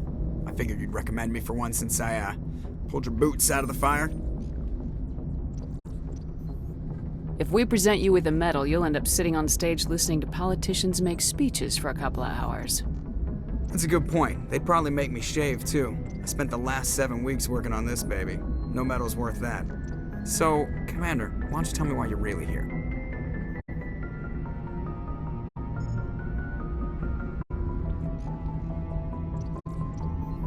How's the Normandy performing? Is she everything they said she'd be? She's the best ship in the fleet, if you've got a pilot who knows how to handle her. Balance isn't what you'd expect. Takes a while to get used to that oversized drive core we got stuffed in the back, and her power can sneak up on you if you're not careful. The Normandy's probably too much ship for your average Alliance pilot, Commander. Lucky for you, I'm anything but average. I'd like to know my crew. Mind if I ask you a few questions? I can see where this is going. You did a background check on me, didn't you? Well, I'll tell you the same thing I told the captain. You want me as your pilot. I'm not good. I'm not even great. I am the best damn helmsman in the Alliance fleet. Top of my class in flight school, I earned that.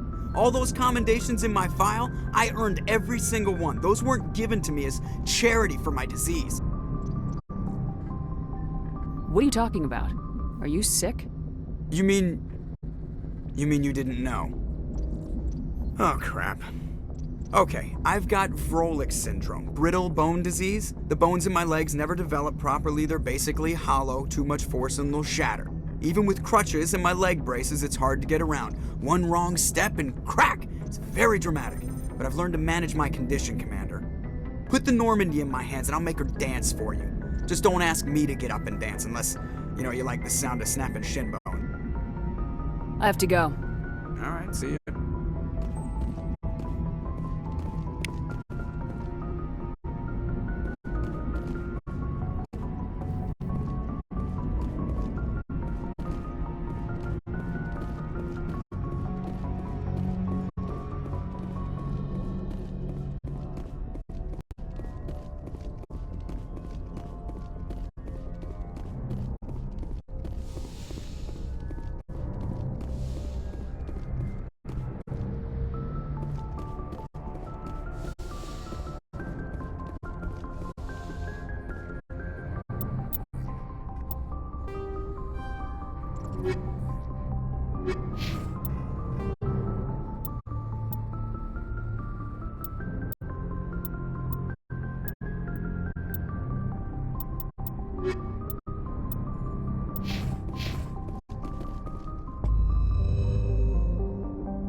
Commander, I'm picking up a signal from the planet's surface. It looks like an automated distress beacon.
soldiers.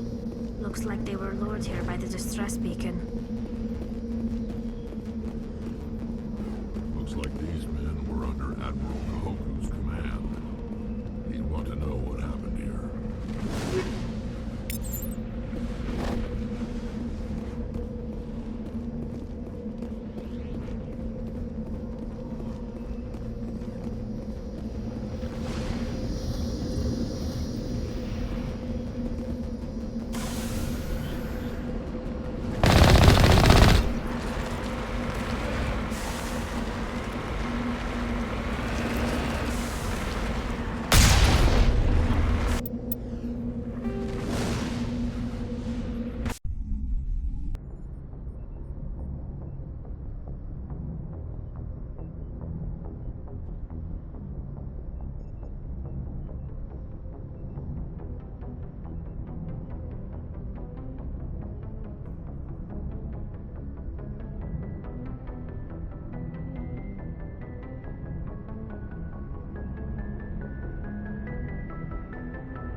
Equalizing interior pressure with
exterior atmosphere. Logged. The commanding officer is ashore. Exo Presley has the deck.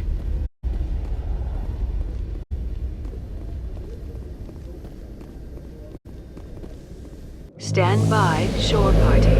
Decontamination in Logged. The commanding officer is aboard. Exo Presley.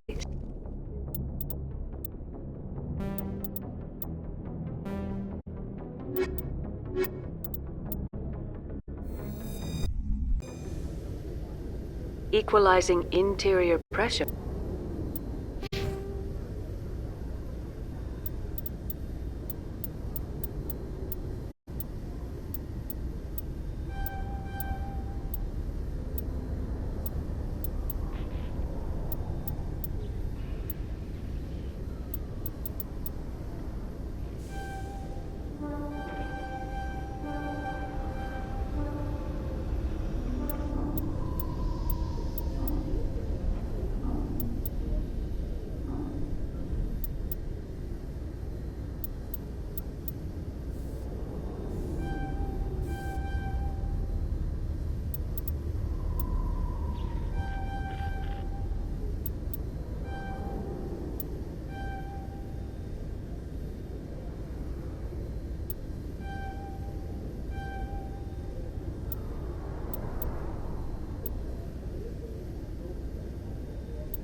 With exterior atmosphere. Logged. The commanding officer is ashore. Exo Presley has the deck.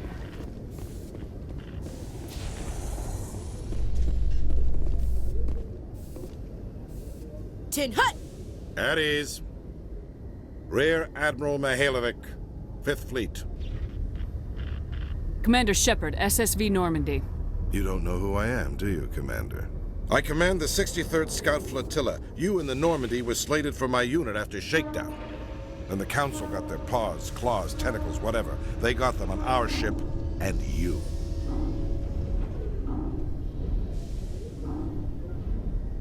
I still serve the Alliance, sir. As a Spectre, I can advance our interests to the Council. You still know what color your blood is, Shepard? I don't begrudge the politician's decision to throw you to the Council. It's an opportunity. I do begrudge this over-designed piece of tin, though. You don't approve of the Normandy's design? This experiment diverted billions from our appropriations bills. For the same price, we could have had a heavy cruiser. But no, we had to make nice to the Turians, throw money at a co-developed boondoggle. I'm here to make an inspection, Commander. Normandy is an Alliance warship. I intend to see she's up to snuff. I'm sure you'll find everything in order, Admiral. I'll just bet. Wait here. I won't be long. Commander, I'm not happy. What did you find out of order? Who designed that CIC? Putting the commander aft of everyone else is inefficient. What if he needs to discuss with the operators toward the bow?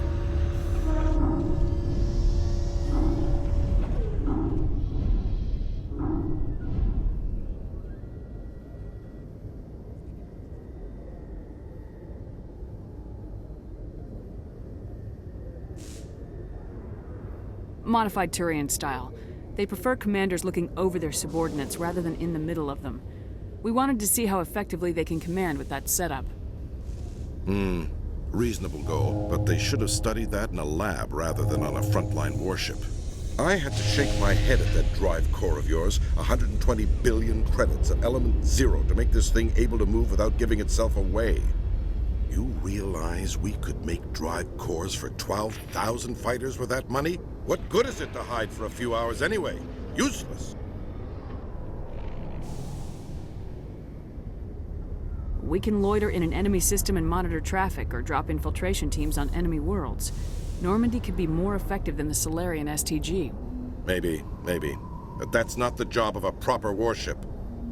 We're supposed to find and kill the enemy fleet, not count how many times their garrison goes to the bathroom. And we need to talk about your crew, Commander. Krogan? Asari? Turians?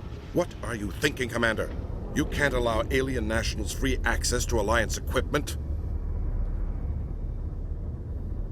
Between Saren and the Geth, we have enough enemies out here. Treating other species with suspicion and distrust won't win hearts and minds.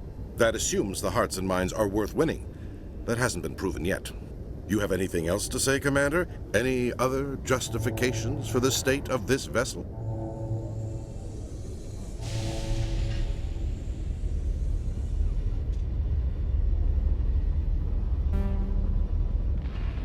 None, sir. Very well. I don't agree with any of this, but your reasons seem sound. I'll be submitting a report to the Joint Military Council. It will not be as negative as I'd planned. Good hunting, Commander Shepard. Make us proud.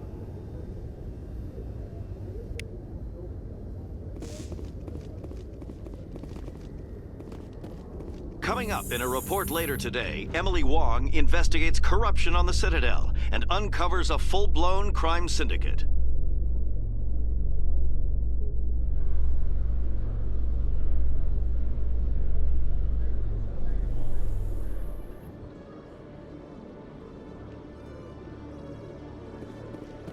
Commander Shepard?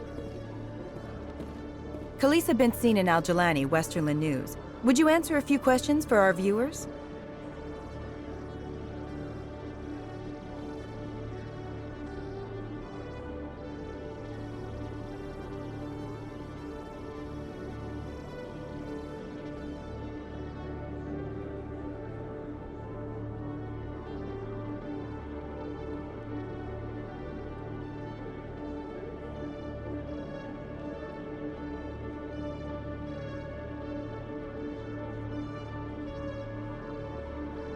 What sort of questions?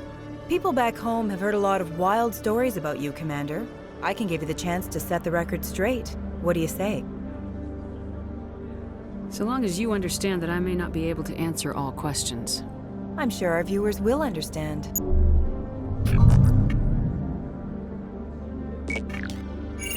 Humans have been trying to get the respect of the galactic community for 26 years. With that in mind, what are your feelings on being the first human Spectre? I try to keep in mind that it's just another form of duty. I still wear a uniform. But there's a difference between protecting human interests and Citadel interests. Have you encountered any situations where the Citadel asked you to place its needs before the needs of Earth? The Spectre Charter allows me to complete my missions any way I see fit. That's not quite an answer, Commander. You've been given command of an advanced human warship for your missions. Is there anything you'd like to say about it?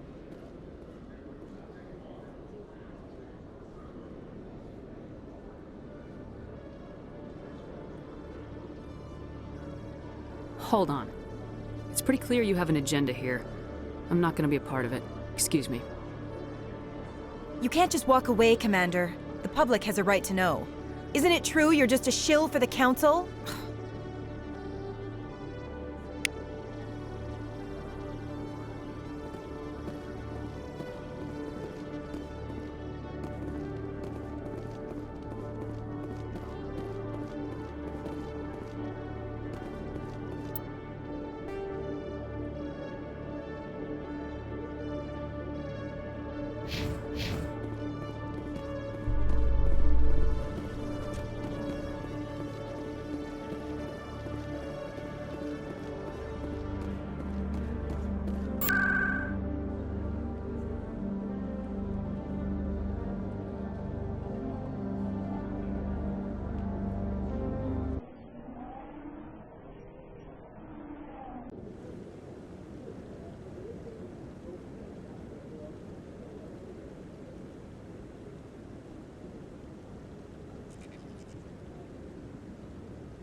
No, I'm waiting to speak with one of the Councilor's assistants. Commander Shepard, isn't it? My name is Admiral Kahoku. Is there something I can do for you? You sent a recon team out into the Artemis Tau cluster? Yes, that's right. They went missing a few days ago. I've been trying to find out what happened to them, but I keep getting the runaround from Alliance brass. Do you know something about this, Commander? I'm not sure how to tell you this, Admiral. Your men were killed by a Thresher Maw. A Thresher Maw? That's not... My men wouldn't just stumble into a Thresher nest. Not the entire unit. Somebody lured them there with an Alliance distress beacon. Placed it perfectly so they'd land right beside the Thresher nest. Damn it. I had a bad feeling about this ever since my team disappeared. An Alliance beacon used as bait, my unit wiped out, and nobody seems to know anything about it. Commander, I appreciate what you did. Now I need to do my part. The families of those Marines deserve to know why they died. Anything you need from me? Not right now, Shepard, but I'll let you know as soon as I find something out.